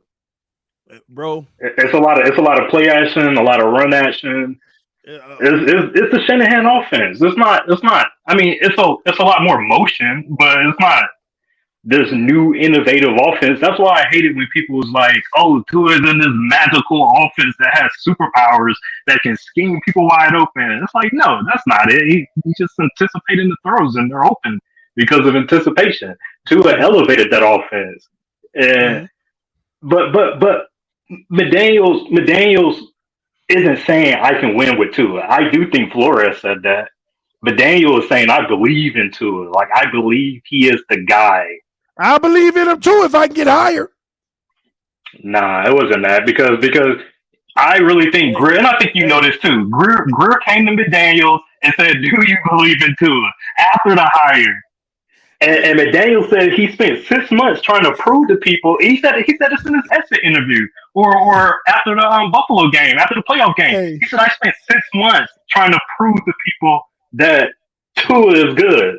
That's the problem. 6 months, and that's part of the problem with this team. He was forcing it, and I bet you after that Green Bay game when Tua came in and be like, "I don't remember that, coach." I wonder how much he believes. Hey, man, I got a lot of other people back here now. Yeah, it's been fun. All right, T-Rick. All right, peace. Let's see how many of these people want that smoke, man. Hey man, hopefully y'all backstage because you actually want to debate something or you disagree with something so we can have a good conversation. I ain't trying to be agreeing, all right? I ain't trying to do all the agreeing. Crypto, what's up, man? Tell me where you got the problem. The problem with you and reminiscing about freaking having big body receivers and Cedric Wilson not being the guy. Hold on. You hear me? You have a problem with me saying Cedric Wilson not being the guy? Absolutely. I'm talking about as far as being a third spoke in the wheel. I remember you said something about that he was a waste. I don't agree with that. You want to know why? Is this the real? Hold on. Is this the real crypto? Yeah. Tell the people why Cedric Wilson wasn't a waste, crypto. Because he is a victim. He is a victim of the system. No. He's a victim. Let's get something straight here. I'm not blaming Cedric Wilson. I asked everybody, who do you blame? And that's Mike McDaniel. So do you have a problem with me blaming Mike McDaniel for Cedric Wilson's production? Oh, okay. That's what I was going to get at. No. That's what I was getting at. Yeah. I was definitely putting it on McDaniel. It's not Cedric Wilson because remember, he was more than serviceable in Dallas. When CeeDee Lamb and all them boys went out, he basically was taking number 1 and number 2 roles out there. Okay. So, I'm not saying that Cedric Wilson is the issue. It's his utilization. And then I asked everybody who's to blame. So who do you blame? Yeah, I'm blaming this on McDaniel because when he's telling everybody he's got to get his man 2,000 yards, that right there alone tell you that he's lost focus. That's all. Ain't no number 3 wide receiver is going to be productive when you got one guy concentrating on 2,000 yards. Yeah, that's just math. We're actually on the same page, bro. That wasn't the argument. But my problem was you paid him $8 million and didn't use him. And I was asking everybody who's to blame. So the blame is Mike McDaniel. I didn't say Mike McDaniel. I wanted them to say it because they didn't want to say it because they were trying to make it out to be Mike McDaniel had no faults. So I was pointing out I was pointing out all the faults he's had throughout the year. Oh, okay, I got you. Okay, I was like, man, what did Cedric Wilson do? I'm like, no. It was a waste of money. Decent. Because remember, he was going to be the part of our rebuild of our wide receiver if we didn't think that Tyreek was coming. He was going to be part of that new room. But you spent $8 million on him and didn't use him, so that's a problem for me. That was a waste. Well, then why did Gesicki get the money he got of the tag? Him too. That was the point I was making. Gesicki was in the point too. You wasted money. Yeah. That's him and Gesicki. That's $19 million right there. We could have had a legit right tackle and a legit left guard. You could have got the kid from Carolina. We could have been a much better team. Or got dog. Go get Raekwon Smith. We could have had all of that. Yeah, you could have got a lineman and a linebacker with that money. Yeah, bro, we on the same page, man. You ain't got no smoke for me, crypto. Oh, okay. I was like, man, TD, I'm gonna have to come at you, man. You coming at my boy Cedric Wilson like that? I appreciate you not hesitating, bro. I was trying to make sure everybody was like, man, I was the first one pounding the table for Wilson because I ain't had no idea. No, I ain't got no problem with Wilson. I got a problem with the usage and the money you paid him. That's the issue. Okay. Yeah, he definitely ain't been used right. You're right. That's a good point there. Appreciate you, homie. I'm gonna get to the next one. Okay. All right, man. Andrew, what up, homie? Talk to me. Where's the problem? The ownership and the coaches. What about where do you disagree with my thoughts? I'm just saying in general, man, it's like every time y'all start off the year, I'm not a Dolphin fan, but I live in South Florida, so of course I watch and hear everything. But who your team? Y'all start. Man, what's up, dog? Big Richie, dog. Round table, baby. Let's go. All right. So anyway, trash, whatever. I know. Bums. No, y'all start off every year, bro. All my family, huge Fins fans. Mm-hmm. But once you get to the halfway point, nothing changes. Everyone figures y'all out. And then it's trash. It literally boils down to me, ownership and coaching. Yeah, I agree. I mean, the players ain't got nothing to do with that. They're following the scheme. That's where we are right now. But then that's what I'm sitting here trying to help people realize, bro. I mean, I've been watching this shit I'm sorry about that. But I don't know what, I'm 46 years old. I mean, shit. Same 40 years old. You know what I mean? I've been watching y'all, watching my team, and it's the same stuff over and over and over with both of y'all. You know what I mean? Jets and Dolphins. Yeah. I mean, both of us pretty much go home the same damn week every freaking year. Y'all might make it through the playoffs, but then what? Just to get let down?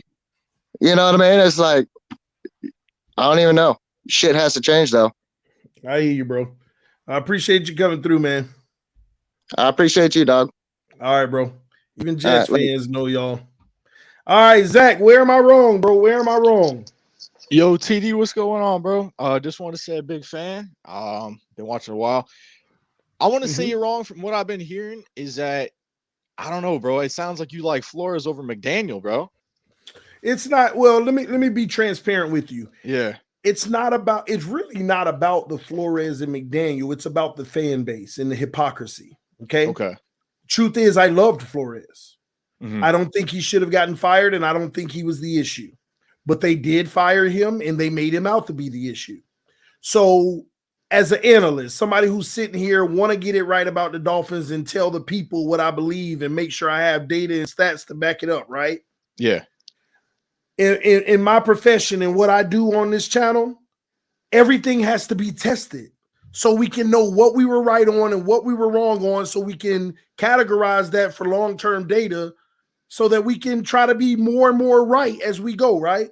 I agree. But it is the Dolphins, bro. Yeah. So as soon as you fire Flores, I go into straight testing mode. Let me get all the reasons they say we fired him. I write down all the reasons we say we fired him. At a minimum, isn't most of those reasons the expectation for the new coach not to be reasons? You're right. So I have to grade the new coach off of those reasons we fired the last one. And I think so all the reasons they said that what was it? He couldn't build a coaching staff. And I looked at why couldn't Flores. I don't just say, okay, let's see if McDaniel can build a coaching staff. First, I got to go to Flores and say, why couldn't he bring in a coaching staff? Well, first of all, in the first year, and you admittedly are going to rebuild a whole team and get rid of all your talent. You tell me, if you were a coach, would you be willing, if you are established, great offensive coordinator, do you want to come into a team that's going to put a dud, 1 year automatic dud on your resume? No, absolutely not. And I think that's why 2019 sucked. And like nobody's gonna get a good coordinator, right? No. So even the second year is hard. 100%, because like who would want to join after that terrible year? I mean, 2020 was still a step into the rebuild. I think 2021, maybe if you had a good coordinator, we could have gone somewhere. But it's how you gonna judge a guy? All he can do is bring the guys he know from New England and stuff, right? Right. Because there's only so much convincing you could do. And so So then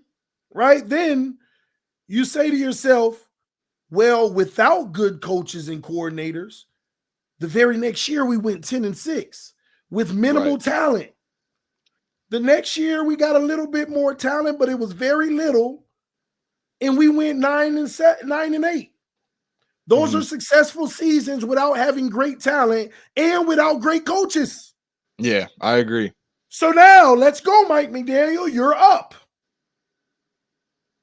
Don't you expect more than 9 wins, bro? You supposedly brought in a new coaching staff that's supposed to get it done.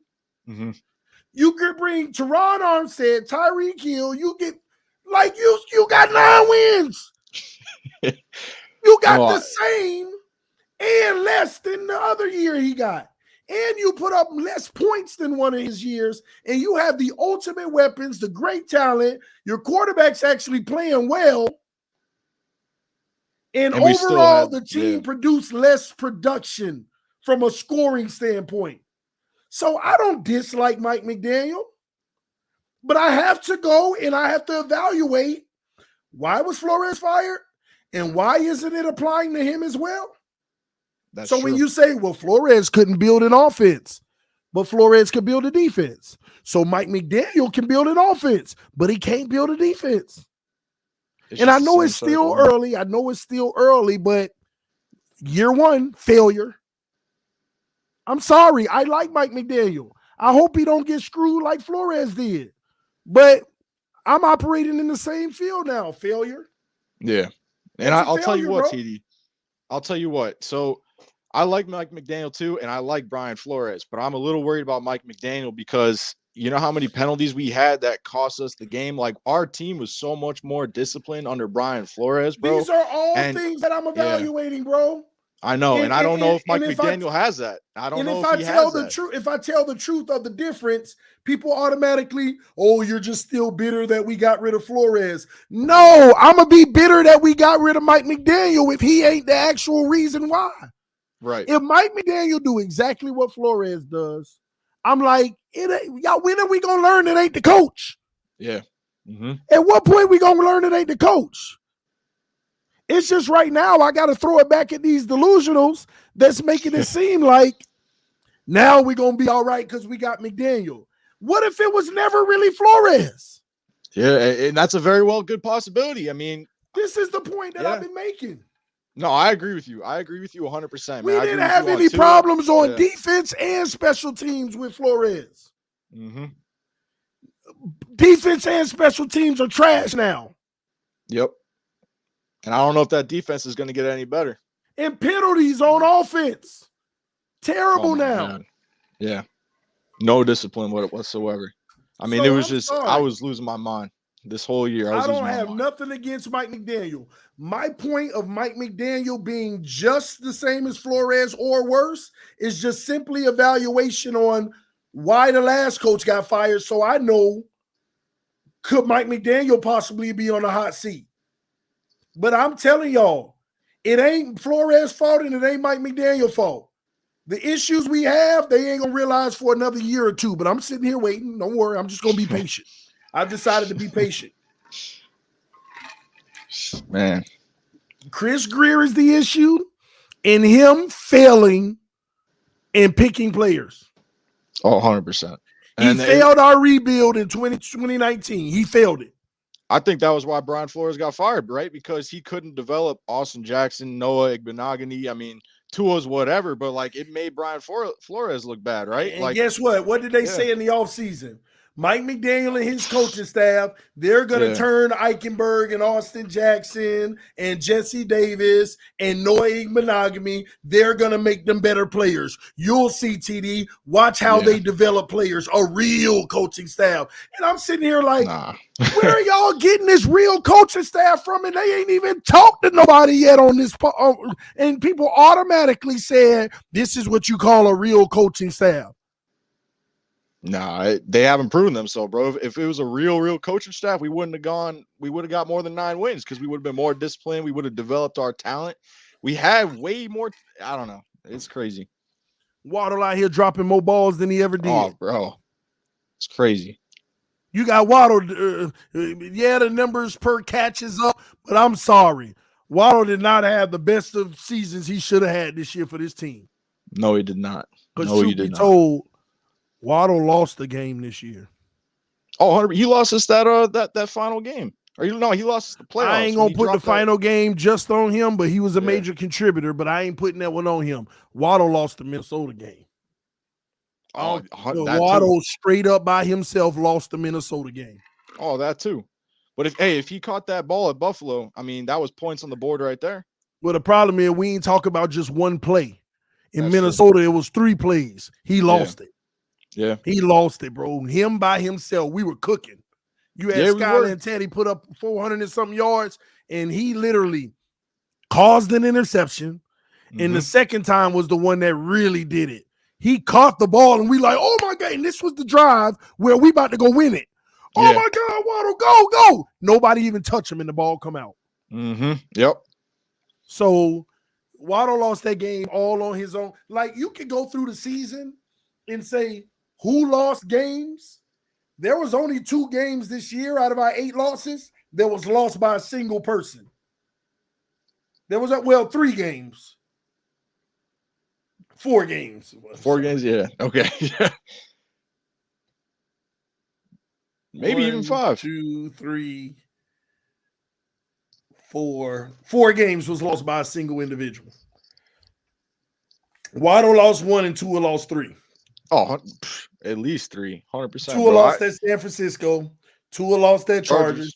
Yep. Tua lost that the real loss for Tua.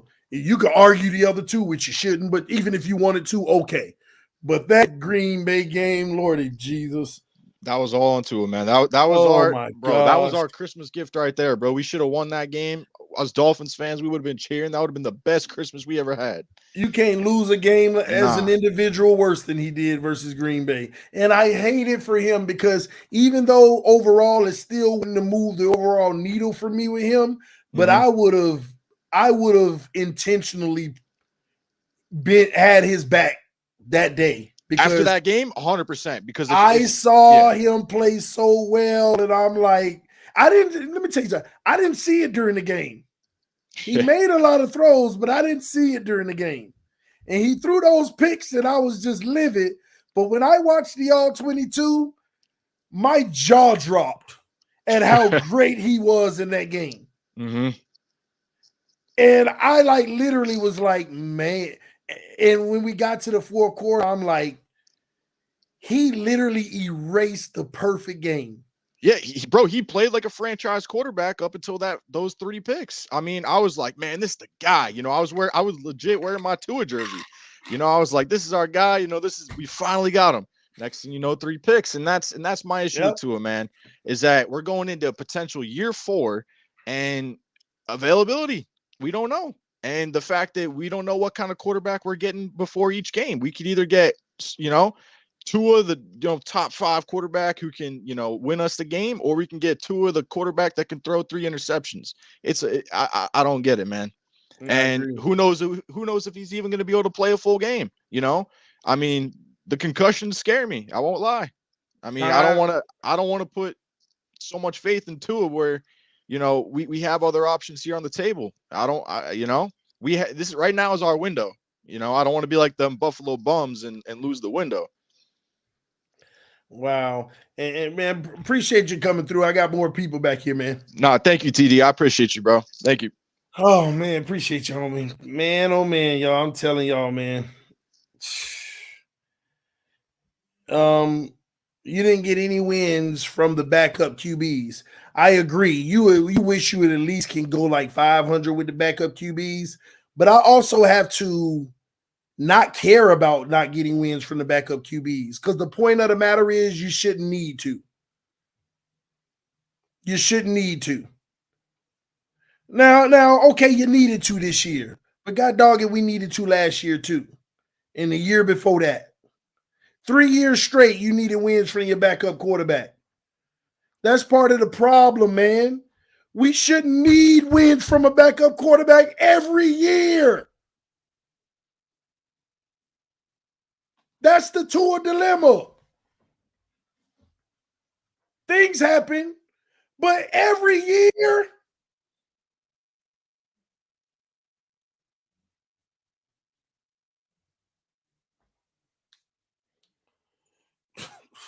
All right, man. Sample 1. Tell me where I'm getting it wrong. Gee, can you hear me? Yeah. Okay. Please stop being a preacher and get up here and acting like you really like Tua, man. You were never Tua. Hold on. Whoever said that I like Tua? You were never Tua, but you just what you just said, just like you just said with that dude you was talking to, he played a great game in that Green Bay game. He did. Come to find out, when he started throwing them picks, he had a concussion. Hey, man, the man ain't had no concussion. Y'all stop that man. That's one thing Tua does not do is throw picks. When you see both them picks, I was like, who is he throwing to? Stop that both line. them picks Stop that was line. crazy Stop picks where everybody was All saying who he- he throwing to. All he do is throw picks. Most of them just get dropped. How And many picks another he thing. got? How many picks he got And this another season? thing. How many picks he got this season? On 8 or 9. I don't know. 8 or 9. 8. That's a lot of picks in the season. And That's a lot of picks in the season. okay, how many is a lot? If like 13, 11 picks 14. ain't a lot. 11 picks ain't a lot. What you talking about last year? 11 picks in general. No, he got 8. Yeah, I Is think I would have 8. I asked you, is 11 picks a lot? It's getting up there, yeah. No, I would say 11 ain't a lot. If you play the whole season, no. Oh, stop. Just stop, bro. Bro, you get on here every day and you bring up the Green Bay game. That's the game you talking about when they come to find out talking about he got a concussion. The man ain't had no concussion. When you watch the freaking film, after the so-called head hit, he was still cooking. After he threw them picks after the second quarter. The first half, he was balling. Bro, what are you talking about? I'm talking about when he hit his head. After he hit his head. The first half, he wasn't balling? Yes, he was. You're not listening. Tua balled out for 3.5 quarters in that game. He was balling for most of the game. What I'm trying to tell you is after he hit his game, we watched the film on this channel. This man went like 11 plays where he threw 11 dimes in a row. Mm-hmm. Y'all after 11 dimes after he hit his head, it just kicked in. Pick. He threw 11 dimes when did he hit his head? Was it the first half or the second half? Bro, I believe it was the second half. I believe it was the very beginning of the second half. Listen to me. The picks didn't happen like this. Pick, all right, next drive. Pick, all right, next drive. Pick. Hold on. Let me finish. All right. He threw the first pick, which it was great coverage. He should have never threw it over there anyway. There was the one to Tariq, right? The one to Tariq. Yes, that was a bad throw, but that was a bad throw. Watch this, y'all. Watch this. We're not blaming that one on the concussion, are we? No, that was just a bad pick. Quarterback do that all the time. I agree. Now, that was after he bumped his head, though, y'all. Now, stick with me. After he threw that bad pick, he threw some dimes. The second pick on the right. Hold on, let's go down the road. The second pick on the right. The defender dropped in coverage. It looked like the defender was following the crosser. Tua threw it. The defender left the crosser and picked it. He was actually hold on. He was actually making the right read. It's just the defender disguised it on the second one. Now the third one was just boneheaded. Mike Gesicki, yeah, that's one where you should have known something to fuck up. Why was? Oh, I'm sorry. Why would he throw that? The Mike Gesicki. He don't even throw the Mike Gesicki. That tell you right there something was wrong. Wait, Mike Gesicki. So just because he threw the ball to Mike Gesicki, bro, I even proved it on it. The fact is, Tariq was wide open on a little cut right in front of his face. He threw it to Mike Gesicki. Tua already was locked in on Gesicki. You know he won read. And that's another one. With that one read, you can stop that, bro. Stop with the one read. You know he is one read. Bro. And then again, the offense gives him options. Look to the left. If the linebacker move, you got him. If the linebacker stays, you got him. That's every quarterback. But I got a couple questions. Yeah, but he cut the half of the field off. Half of the field off. A couple questions. One, what did you? Oh yeah, you talking about? Somebody called in yesterday on your show talking about one Tua ain't got better in 3 years since he been in the league. That's just flat out lie. And whoever believe that, you just lying to yourself. He ain't get better. He just doing what he do well more. He get more opportunities. Is Dak Prescott? Now I got for half y'all who listen to the station, it's 2 quarterbacks in this whole league that's super good. 2, maybe 3. I mean, if you want to throw Josh Allen in there, you can. But really, it's Patrick Mahomes and Joe Burrow. That's it. Aaron Rodgers ain't in there no more. Whoever crying about bringing Tom Brady, y'all need to stop that. I live in Orlando. Stopping nothing. We want to win. I live in Orlando. Tom Brady is washed. And we want to win. With this line, you gonna win with Tom Brady? Why y'all always talk about this line like this gonna be the same line next year? Do you feel good about this same line next year with Tua? First of all, you think you think Tom Brady gonna come here for like $10 million? Hold on. He get about 30 or 40. So who you gonna pay? Therefore, you don't understand the salary cap. Oh man, you need to go. So okay, tell me your salary cap for Tom Brady coming here. He gonna get at least Hold 30 on, million a year. hold on. It's the same salary cap as the Tampa Bay Buccaneers had on him. He's going And to look at get that paid. line. And that's why they had to get rid of all they whole line gone. That's a pure lie. They had injuries on that line this year. Well, They sent him. That was the only person got hurt on that line. Bro, that was the bread and butter. Man, but you asked the question. You asked the question. Let me answer it. Yeah, answer it, please. Tom Brady never comes with a cap hit. You could sign Tom Brady on a 1 year, $100 million contract, and he probably gonna be a $10 million cap hit. Because what Tom Brady does with these teams, just like he did with the Bucs, he comes and allows you to restructure after you sign him and give voidable years. So what does that mean? Tampa Bay still got him under contract for 4 more years, even though he won't be on the team. Because while he's playing with them, he's an itty-bitty cap hit, and when he's gone, then they'll pay the price. So let me get this That's straight. The goal. You do that when you have a window. You rather have 40-year-old, he passed 46 to be exact. Tom Brady, which what you seen in Tampa, he already missing throws. I live in Orlando. I see every Tampa game. He missing throws now. Tom Brady is not. Do you remember Tom Brady his last year in New England? Okay. The same Tom Brady we just saw this year. You crazy. And the very that it is. Don't believe that. You remember the playoff? You just seen that playoff game they played? When Tom Brady ever threw a ball like that? When Tom Brady ever did that in the end zone? Miami Dolphins should have first of all, he was trying to throw the ball away and didn't get enough. But he did. Because that's my point. When did Tom Brady ever play like that? Bro, but he did. You're a Dolphins fan and you're going to ask me when Tom Brady ever played like that? You don't remember the last regular season game versus the Dolphins in New England when he threw the pick six and looked horrible? You don't remember that game? Are you serious? When everybody said it's over for him, he's washed. You really not that up? Bro, this is the point. You don't remember that game? Okay. Everything you're saying, like I said, everything you said about Tom Brady, crying for Tom Brady to come everything you were saying about Tom Brady, then everything you were saying. And then what? So you just say bring Tom Brady and get rid of Tua? No, I would even prefer Tua to sit behind him for a year or two. Okay, so this is your thing. Since you claiming Tua ain't about nothing, so you gonna have Tua sit for his last 2 rookie years. Tua ain't about nothing. You talking about salary cap? Develop him the right way. He gonna let Tua play for his last 2 rookie years, and then when Tom Brady maybe play 1 year, and y'all find out he ain't squat, and then Tua gonna get his little extension for that 1 year, and then you're gonna have to pay him again, and you done wasted his last 2 rookie years on the contract. So then you gonna have to pay him. Bro, what are you talking about? Do you see how much money we paid Teddy Bridgewater? $5 million. That's good for a backup. No, Teddy Bridgewater made almost $8 million because it was a $6 million contract and it go up to 10 depending on if he had to play or not. Okay, that's backup quarterback money. Thank you. If Tom Brady gonna be a $10 million cap hit, then what are you talking about? Stop, bro. Tom Brady ain't coming here for no $10 million. I don't care what you're trying to make it look like. Bro, you're not listening. You're gonna try to say it's a way they wrote it in the contract. Thank ain't you. No he's way not coming. Tom Brady is going for no team.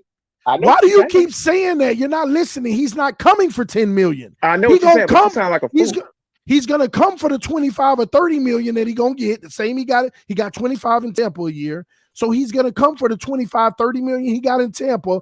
All I'm telling you from a cap standpoint, it's only going to hit us for 10 million. Tom Brady ain't coming anyway. And I mean, that's fine. He ain't coming anyway. But you don't want to seem like it ain't possible. It wouldn't work. It is possible financially. But why would you want him? But you keep talking about Tua is just such a bad quarterback, and then you try to throw a little sprinkle in. I didn't say Tua is a bad quarterback. I said he's the worst kind of quarterback because he ain't a bum and he ain't elite. And that's half the quarterback. That's more than half the quarterbacks in the league, except for Tua. And that's why half the quarterbacks in the league don't last more than 5 to 7 years. Except for Tua, like Ryan Tannehill. Exactly. But that's your dude. He was, and I learned from that mistake. Oh, so you admit he a bum? He is. He needs everything around him. Thank you. No, that's a lie because he was in Tennessee. He was in Tennessee with the best line, best running back. Watch this. You about to get cooked. You done put your foot in your mouth. Get cooked. You know why you finna get cooked? You know why? 3 in the AFC Championship game, and Kansas City was like, you know what? We gonna stop there here and let Ryan Tannehill come and win this game. You know why? You know why you finna get cooked? And you know why he you getting cooked? You know why you getting ain't gonna cooked? cook me. Because at least he made it to the AFC He Championship didn't. game. He was on the team. He So didn't make hold nothing. on. I ain't done. Throwing 77 yards a game. And guess what? You really gonna claim that? Yep, that was the playoffs. And guess what? Just You're a like joke. Tua this year, he had the highest passer rating in the NFL that year. You're a joke, bro. If you really He now had you the trying to act highest, like he was on the team. highest passer rating in the He league. was on the team. I remember that. What you failing to realize? So happy. What you failing to realize? I admit that Ryan Tannehill need everything around him for him to just even look good, but he can't win a Super Bowl. No, you did. You never admitted he that. can't win a Super Bowl. The whole thing when he was here, you was like, he just need a line and a running game, and he went to Tennessee. And how many happened? times? And he looked like a good quarterback. Until it was time for him to do something. Exactly. That's why if Tua make the playoffs, he ain't gonna do nothing. So that Buffalo game we played against Buffalo, that wasn't technically a playoff game, even though we lost. But I'm talking about Tua performance. I ain't talking about the whole team. Tua played bad in that game, bro. The Buffalo game the one they lost in Buffalo? Tua played bad in that game. Y'all are looking at 2 touchdowns and thinking the man played good. Yeah, come on back in here whenever you fix your situation, because I ain't done with you. The man had a 49 PFF in that Buffalo game. Y'all keep on holding on to 2 touchdowns in that game and thinking he played good football. His ball placement was horrific in that game. You on mute. All right, I'm back.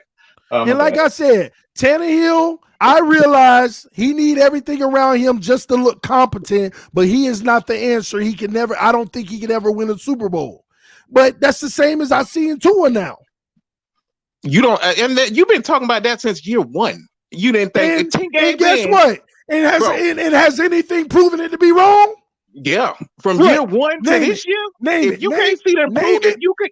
No, that ain't what I asked you. If you can't see the improvement into it from year 1 to year 3, first of all, nobody's saying that. What I'm saying to you is you put everything around Tua, just like Tannehill, you're going to put up better numbers in the regular season, but you are still that guy that can't get it done. So you got to have, it's 2 quarterbacks, like I said, in the league, Joe Burrow and Patrick Mahomes. Why do you think everybody go 5, 10, 15 years and never win and end up moving on from them anyway, saying we just couldn't get it done with them? Yes, you got to keep on swinging the bat until you hit. That's the problem. Nobody want to keep swinging the bat. They just want to hold out hope for the rare. Bro, you got to keep searching for the rare. You can't keep searching for rare and doing what? Then you going 8-9, 7-10. What's the difference? What's the difference? So what we gonna do this year then? You Jim, what you doing this year? Well, what they gonna do or what I would do? What you would do? I'm asking you. First of all, I'm firing everybody. Well, Chris Greer should have been fired. I admit that. He been there 20 years. They need to been let him go. But why you firing Mike McDaniel? I'm not firing Mike McDaniel. Okay. I'm firing that front office. And then I'm taking players because Chris Greer already ruined the rebuild. We should have never had Armstead on this team, and we should have never had X on this team still. Real quickly, that's one thing I do want to ask people, and this is a prime example. I hate fans that when your team is out of the playoffs, you do not root for your team to win no more games. You wanted to win 1 game. That's it. Because Brian Flores messed up the rebuild because you're trying to win games. We should have Joe Burrow as the quarterback instead of Tua. Now, I'm a Tua guy, but seriously, when your team out of the playoffs, you don't want your team to win no games. Look at the Jets. If they'd have lost some games, they would have had Trevor Lawrence instead of Zach Wilson. But just like y'all tell me, it happened, right? Over stupidity. It happened. I agree. It happened, right? Flores was wrong. It was dumb. It happened, right? Yeah. So now moving forward, if Greer would have hit on a left tackle like he tried to with Austin Jackson and failed, say he would have hit on another Laramie Tunsil, and he would have hit on Noah Igbenogany, and it wouldn't have been Noah, but he would have hit on a corner. Well, would Armstead and Xavier Howard be here? I think Xavier Howard would still be here. Why? He was supposed to be the replacement. That's why they didn't want to pay X. That's why they had the problem. Yeah, but by the time, when they first drafted Noah, he was supposed to be the replacement. But if he would have turned out to be a good replacement, would X still be here? he had to hit the ground running. He was a 1 year corner in college. That's where the stupidity came in. Well, I get it. We understand that we failed on it. What I am asking you is, if we actually hit, say he was that dude, say he was bowling, say Austin Jackson was a great left tackle, and no every even GM can say that though. No, but you're missing it. You're missing. He wouldn't. Bro, you're missing what I'm saying to you. Follow me here. Saying, if we did hit, would Armstead and X be here? I don't know about X, but Armstead, no. But so this is where you failed the rebuild, because you didn't hit on those vital first round picks. They were the first ones you had in the rebuild. You didn't hit on those, and that's why you had to spend money to cover up what you didn't hit. That is a mismanagement of resources, and we missed. Well, we started with Flores, blew the draft, but I mean, blew winning them games at the end of the season. But but you got Tua. But you got Tua. Because we would have got Burrow. We would have got Burrow. We would have. I'm a Tua guy, but you a Tua guy. It don't matter. It shouldn't matter. No. It shouldn't matter though. Tua still should be good enough. It should still be a good win. Joe Burrow is generational. That's what you talk about. No, that's what you talk about. Tua generational. You don't want Tua. You want generational. No, Sam. You a Tua guy? Is he generational? Tua is limited. No. What I'm saying, no. Answer the question. First of all, we can win a Super Bowl. Answer the question first. Is Tua big arm? No. Hold on, you can win a Super Bowl with Tua? Yeah, you can win a quarterback. Then what do we care about? Then what do we care about what Flores did? Because it didn't make no sense in the first place. It doesn't matter. It doesn't matter. We got Tua now. First of all, Chris Greer should have been fired because one, I even said when the draft came, you should have traded your 18th pick. We had like 2/3 that draft and got worst, which was waiting there because San Francisco wanted to trade so bad. If we had to give up a third and that pick and one of them 3/5 we had, he should have went up and got him instead of taking whatever's at Austin Jackson. But it was just so Chris Greer needed to be fired. That's all I'm gonna say. And then picking Chris Greer blew the rebuild to me. And I know we could have been even better if Flores didn't do what he did. But the reality is Chris Greer still blew the rebuild.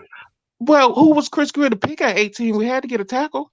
I mean, he had no choice. Bro, do you know how many people were available at 18 and we took him? Do you know how many people were available at Noah's pick and we took him? Any of them 5 running backs. I mean, all that. Thank you. 5 running backs. It was all the safeties was on the board. Where was Jonathan Taylor? Yeah, all the picks was on the board. It made no sense when he picked Noah. I'm like, what? Why? But that might have been Brian Ford. Brian, come on, man. No, see, here's the deal. I don't care if Flores said, I want that Noah kid. Whose responsibility are the draft picks? Who the GM? And that sound like that had to be a Brian Flores pick because that didn't make no sense. But who's responsible? Who's responsible? Chris Greer needs to be fired. He should have been fired. I don't know why he got to have some pictures of what's his name, because you've been here 20 years. Like, you the last one left. Why you still here? Listen, bro. At the end of the day, we got Tua though, so we can win a Super Bowl with him. We can win a Super Bowl with Tua. So therefore, would it have been easier if Chris Greer actually hit on those picks and used that money to make the O-line even better? It would have, but who was he gonna pick besides him? That you can look at that draft. You keep saying who was Chris Greer gonna pick instead of Austin Jackson. Go look at the draft board. There were so many guys who were balling. There was nobody else on that board that was hiding himself for that dude from Houston that went to the Cardinals, and I don't even think he any good. I forgot his name. He should have traded. That's my point. You should have just traded and got worse. Bro, you had Jonathan Taylor, if I'm not mistaken. You had all the running backs, not just Jonathan Taylor. It was all of them. Man, bro, it was a lot of people. And all the safeties, which, I don't know. But, yeah, I just don't, Tua your quarterback, bro. I mean, I know you don't like it. No. He is the quarterback. I don't have a problem with Tua being the quarterback. It is what it is. But what I'm saying to you is, at the end of the day, I don't think that he's the long-term answer. You are right. Unless you got one of those top 3, right? Because if you're not that top 3, Look at how rare it is to win with anything else. So that's why you do other stuff to it, like you trying to say Ryan Tannehill to it. You know, you got weapons around you. The line still shaky, but bro, everything else straight on that team. This is what you're supposed to do, and this is what all these GMs scared to do.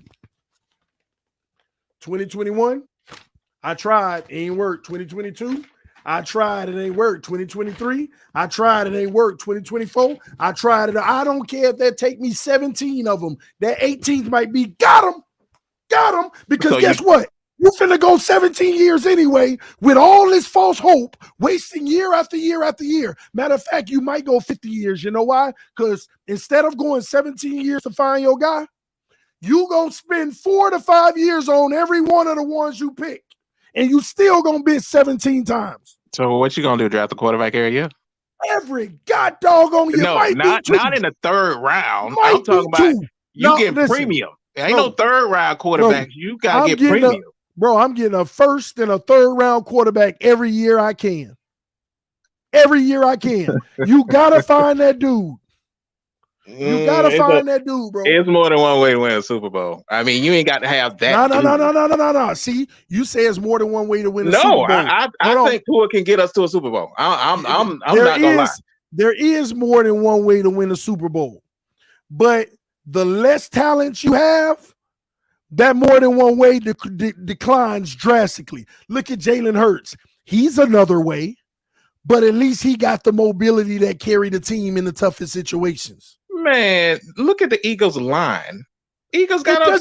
300 yards a game. Bro, what the Eagles line got to do with it? Jalen Hurts still running for his life. Because he can run. That's why that's part of his game. But no. I know Jalen Hurts does have more time, but what I'm saying to you is, let's not sit here and act like all these guys ain't still under pressure. The difference is what he can do when he under pressure. Okay, but every quarterback ain't the same. You want Tua to be Lamar Jackson? They not the same. Hurts. They ain't the same. But Tua got assets that they don't got. He can run a little bit, but he accurate as I don't know what. And Tua don't throw picks. I don't care what you say. He ain't turnover prone. He ain't. If you can't admit that, I don't know what to tell you. He's not turnover prone. But yeah, just I don't know, man. You are right. Everybody ain't the same. You got the Mahomes and the Burrow on them level, right? And that's it. Then you got the guys who have a less chance to win, but they could still win. You got the Josh Allens who have the mobility. You got the Lamar Jacksons. You got the Jalen Hurts. You got that group of class. But why are they the second group? Because of their superpower. Then you got a group under that might be good passers, but they have the least chance. I mean, you got the bums back there as always. But you might have the rest of them good passers. What group Tua in the U? Tua's in the good passer group. But it's just the title of you a good passer, not a good quarterback. We gonna put you in. Yeah, but that's it. That's all he is. Was Dano just a good passer? And if he can even do that consistently. No, I'm talking about Tua. So Tua ain't no good passer now? He is a good passer, but he has inconsistencies making his passes against certain defenses and disguises. So he's inconsistent. He can pass the ball, but he can't read a defense to know when or where to pass it. Man, it's to a third year. Tua needs. Yeah, and I agree. I agree. He can still develop even more, but that don't change what I just said. He can pass the ball, but he can't process and read defenses to the point where he can be consistent passing it. Tua right now is anticipating and getting it because he's anticipating where they should be, and against the defense, it's working. But a defense that schemes against that, he just passing it still, and he getting picked off. The only game that they schemed on him, I'd say the Chargers game, that was defensive scheme. That 49ers game wasn't. He just the 49ers game was a scheme. All they wanted to do was make the passes harder for him. They knew the 49ers game? Yeah, the 49ers, they just what they did is they didn't leave the middle of the field open. They made the windows tighter. They made all of those throws versus 49ers are throws that can still be made, but it has to be perfect. When he threw that pick to Tyreek on the sideline, he just was having a bad game. Quarterbacks do that. Joe Burrow. Yeah, but that wasn't the issue with interceptions him in the first half. game. The issue with Tua in that game was just missing all day. Exactly. He had a bad game. He was off. That happened. It wasn't off. He couldn't make the throws over the linebackers under the safeties. What you mean? Okay. He doesn't do well with that, bro. That's it. That's his kryptonite. All right, it was good talking to you, man. But just that's gonna be a quarterback, bro. So all this, you like him, but he terrible. He had 2 bad games. Okay, bro. He didn't have 2 bad games. What was the other 2 games he had besides San Francisco and Chargers? Don't say Green Bay. Okay, Green Bay for half. If you want to go there. just for 8 minutes. It wasn't even a half. Okay, well, it was 8 minutes. Okay. And what was the other one? It don't matter. He blew the game himself. What was the other one? Okay. Pittsburgh, he was horrible. Man, that was coming off 2 games he missed and a concussion. Oh, okay. Well, let's. You really gonna count that? Bro, stop. You really gonna count that? The man had played in 2 games and had that crazy concussion on national TV. Okay. All right. Well, he did. You asked me what games he didn't play good. Whatever the reason is that you want to make, I need you to put that ticker down. He didn't play good, and he didn't play good in week 1 versus the Patriots either. Okay, that's week 1. Okay, Joe all I'm saying, but I'm just saying. Joe Burrow threw 4 interceptions in week 1. I'm just saying, what? He wasn't playing good versus Cincy, but I'll leave it alone and just say he was for y'all because y'all argue with me about that. But that's 5 games right there. The man did not play well. Whatever the reason, rusty first game. 2.5. Them other 2, I don't even know why you put them in there. But Green Bay, he single-handedly lost the game. Yeah, he had a concussion, but I guess he didn't have a concussion. He just missed. He didn't play no more after that game. We talked about that game. So he got benched. So he got benched after that game. That's what you're saying? Pretty much. Mike We went with Skyler for 2 games and Skyler in the playoffs because Tua got benched. That's what you're trying to say. Let me ask you. Listen to what you're saying. Let me ask you a question. If Tua would have played the last 2 games versus the Patriots and the Jets, even if maybe we would have won, but if we would have lost, but okay, we would have won. Whatever you want to say. But if we would have lost and he looked the same way he did versus the Chargers, San Francisco, and Green Bay, what do you think would be happening in Miami right now? In what game? You talking about the playoff game if we'd have lost? No, the last 2 games. If we would have lost to the Patriots and the Jets because Tua was still playing that way. We should have beat asking you if we would have, what would have been happening in Miami right now? And Teddy Bridgewater ain't on to a level. So if they hung in the game, we definitely would have won. I don't think that's even an issue of whether we would have won them games if Tua would have played. Oh, both my of God. them. Are you kidding me? Yeah, definitely. Listen to me, Skylar bro. Thompson put up 9 points. 11. The defense got them 2. Thank you. It don't matter. The field goal kick got the 3. And the Buffalo playoff game. All right, bro. All I'm saying to you is Tua ain't no scrub, but he also ain't elite. We got something. I done learned something from you today about talking to you personally. I say this every day on this channel. You say the worst. I say that he's the worst kind of quarterback because he's not a scrub and he's not elite. And he that's is good 90% of the quarterbacks in the league. And that's why 90% of the quarterbacks of the league waste the franchise. Does 90% of the quarterbacks not waste the franchise's time for 5, 7, 10 years? But the only reason why I'm saying you can't say that about Tua, you can say but he's growing. This only year 3. Dak Prescott, what, year 6, 7?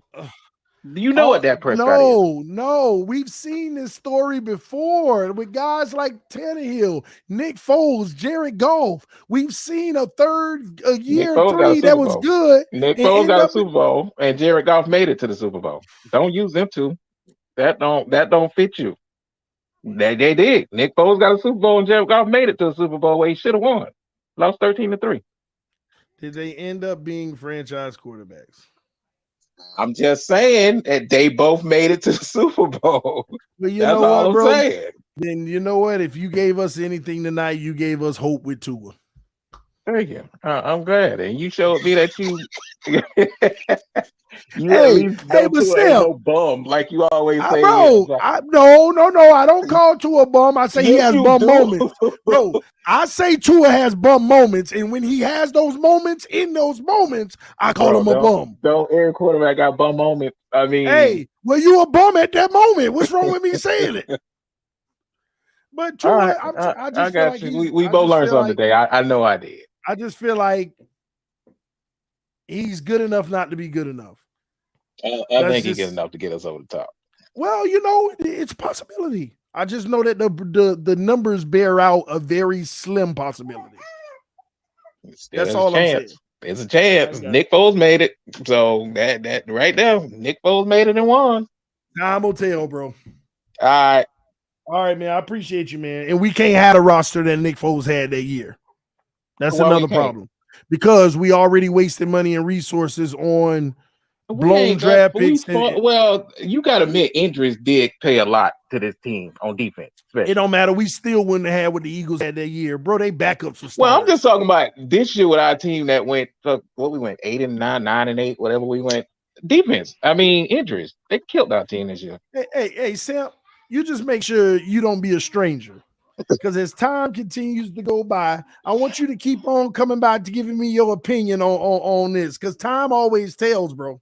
I am. So we sitting up in the Super Bowl and you going crazy because 2-1. I just want you to admit that Tua made it. That's all I want you to say. Time will tell, all right. And if he do, we Even all your daughter happy. knows. You know you're wrong. No, she's sitting there like, Daddy, why you wasting your time with these delusionals? All right, Sam. Appreciate you, homie. All right, man. Listen, man, we got a lot of people backstage, man. I'm gonna try to get to y'all one by one. Y'all give me one.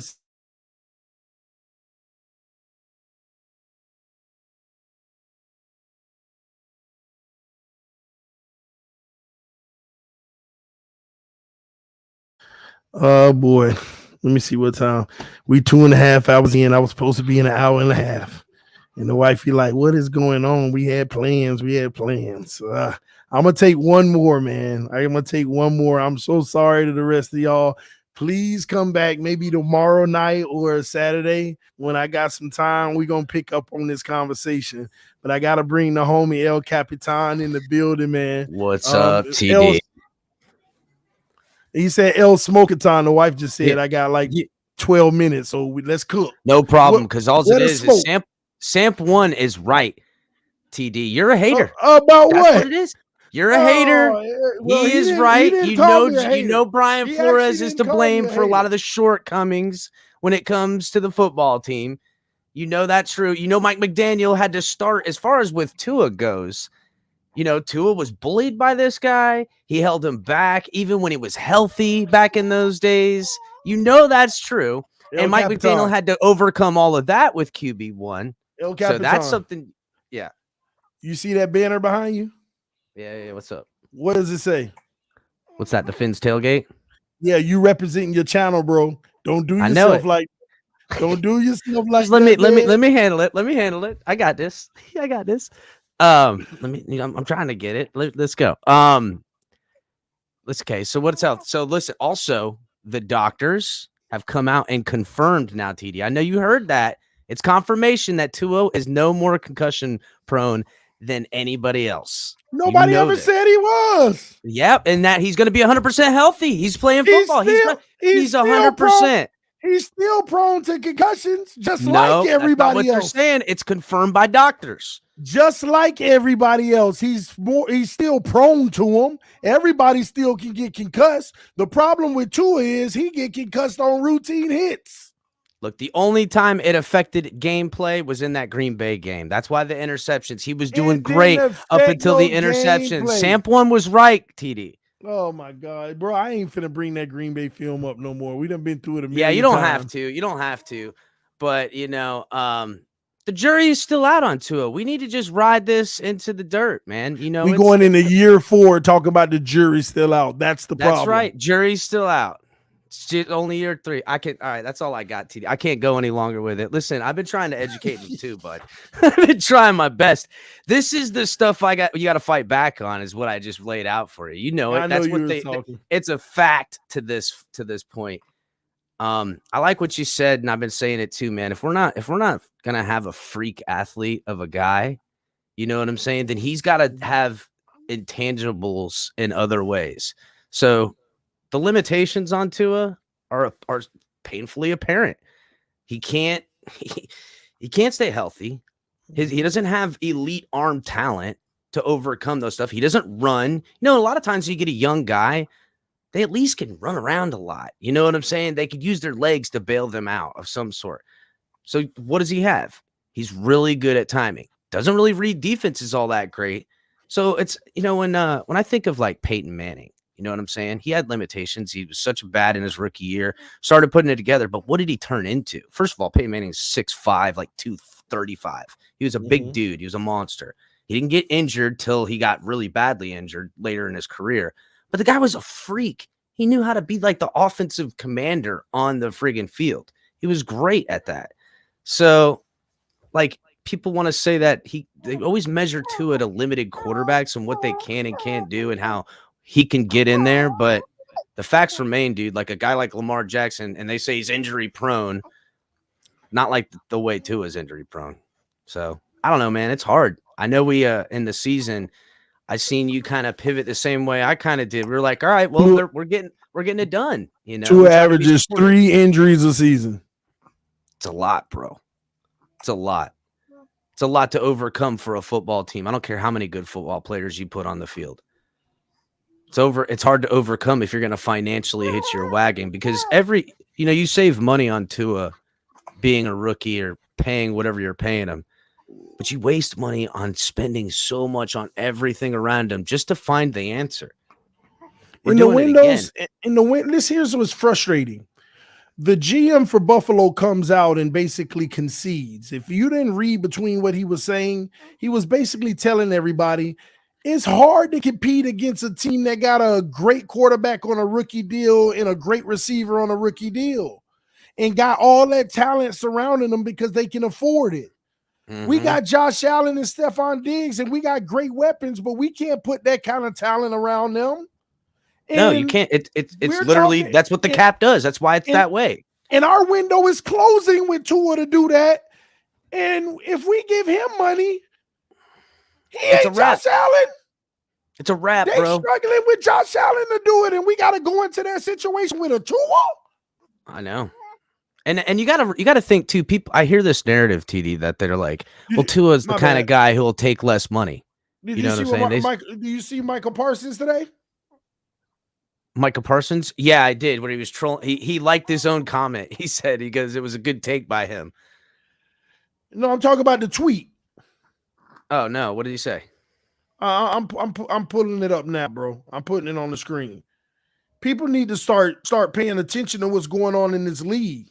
It's fool's gold if you ain't gonna go get a real dude or get a rookie quarter. Oh, I remember the take now. He said that out of the 4 quarterbacks in the final 4, only one of them's under contract. He said, "Good take by that. That's a good take." He complimented his own under take. Contract.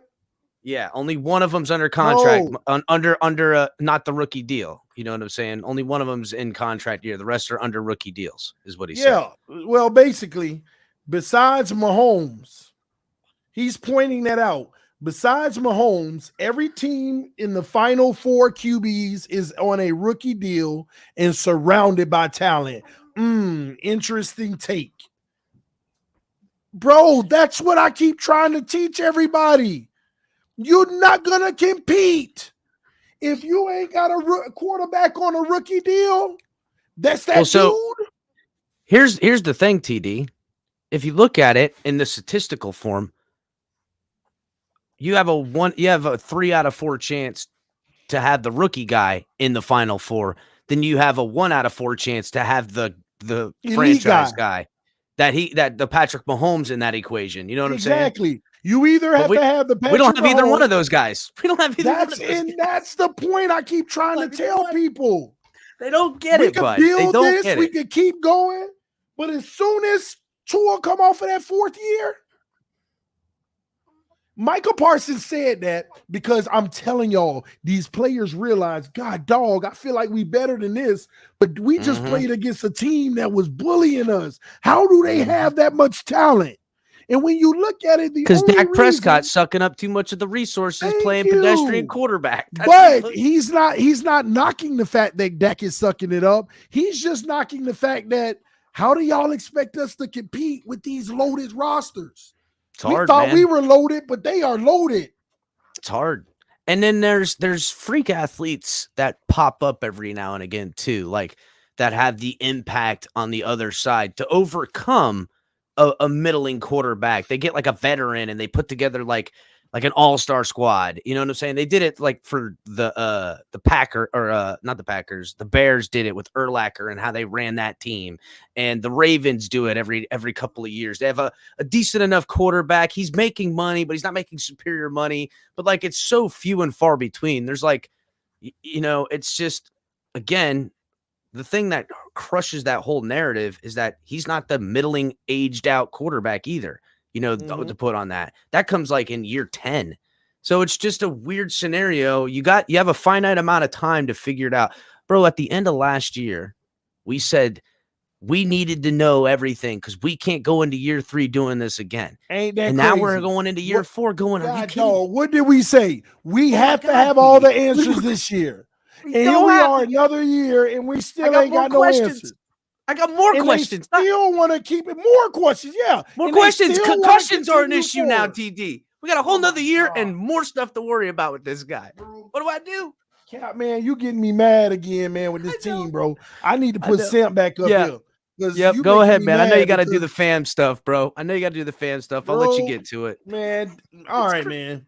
We're going to have a long year because the reality is, bud, and I'll end with this, is that we're going to have to dig our heels in because we got a whole nother year of this.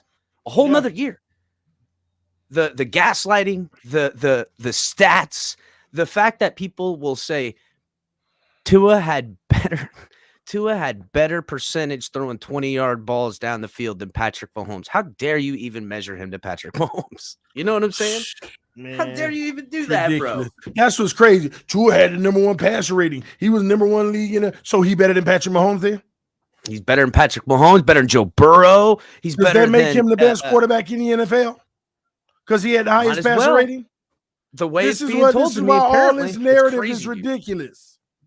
It's crazy. All dude. right, man. I appreciate you. I'll bro. see you, buddy. Y'all go check out Y'all go check out the Fins Tailgate, man. They got great content. This type of stuff you get over there all the time, baby. They be going at it. I'll be loving it. I'll be watching late nights. I'll be creeping. They don't even be knowing I'll be watching. But these are the guys I actually watch. Yeah. All right, man. Love you, brother. Love you too, man. Later, man. Man, listen, man. He brought up some points that angers me. I'm gonna be honest with y'all. Y'all don't understand. This is why I say we are wasting time. We are so far away from what the Bengals are doing and the Chiefs are doing, and y'all really think we that close? We are, I'm telling y'all. Well, we went stride for stride with the Chiefs the last time we played them. We made them turn the ball over 5 times and we lost. You think you getting them 5 turnovers every game? Like, man, y'all don't understand. Y'all need to go pay attention to what the Buffalo Bills GM said, what Michael Parsons is saying. Besides Mahomes, every team in the Final Four at QB is on a rookie deal and surrounded by talent. Interesting take. Because they starting to get it. We loaded. Why we can't get over the hump? Well, truth be told, they got more talent than you. How are they able to afford more talent than us? We got talent.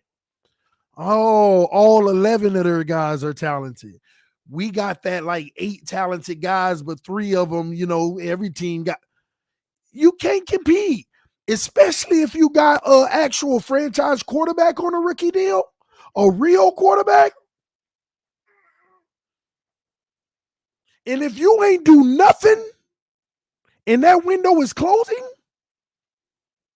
like the Dolphins, we about to stop taking, we ain't going to be able to take advantage of a rookie deal anymore. And even if we did take advantage of Tua's rookie deal, the problem with us, we lose all the benefits from his rookie deal because we overpay the stars anyway. Tyreek Hill, $5 million more than you probably should. Teron Armstead, $3 million more than you probably should. Mike Gesicki, you should have never gave him 11. You should have had all that in your pocket. Cedric Wilson, $8 million. The Bengals got 3 more great players at the position for all those things I just said. And those 3 players make all the difference. You really think you can compete with that? Yeah, any given Sunday, you win, but in the playoffs, when it's ultimate scheming, mano-a-mano, we not going with our base and just doing it better than you. It's real game planning. You can't compete. You cannot compete. I'm telling you, the Chargers would have been way better this year if they weren't the most injured team in the league. They loaded too. They just had the lowest bus rating in the NFL. They were the 32nd ranked team for injuries this year. 52.1% injuries. They loaded too. They might have won 12, 13 games had they not been injured the way they were. But when they got into them playoffs, they got exposed because the roster shows up in the playoffs. You know what you got. And you know what you don't got.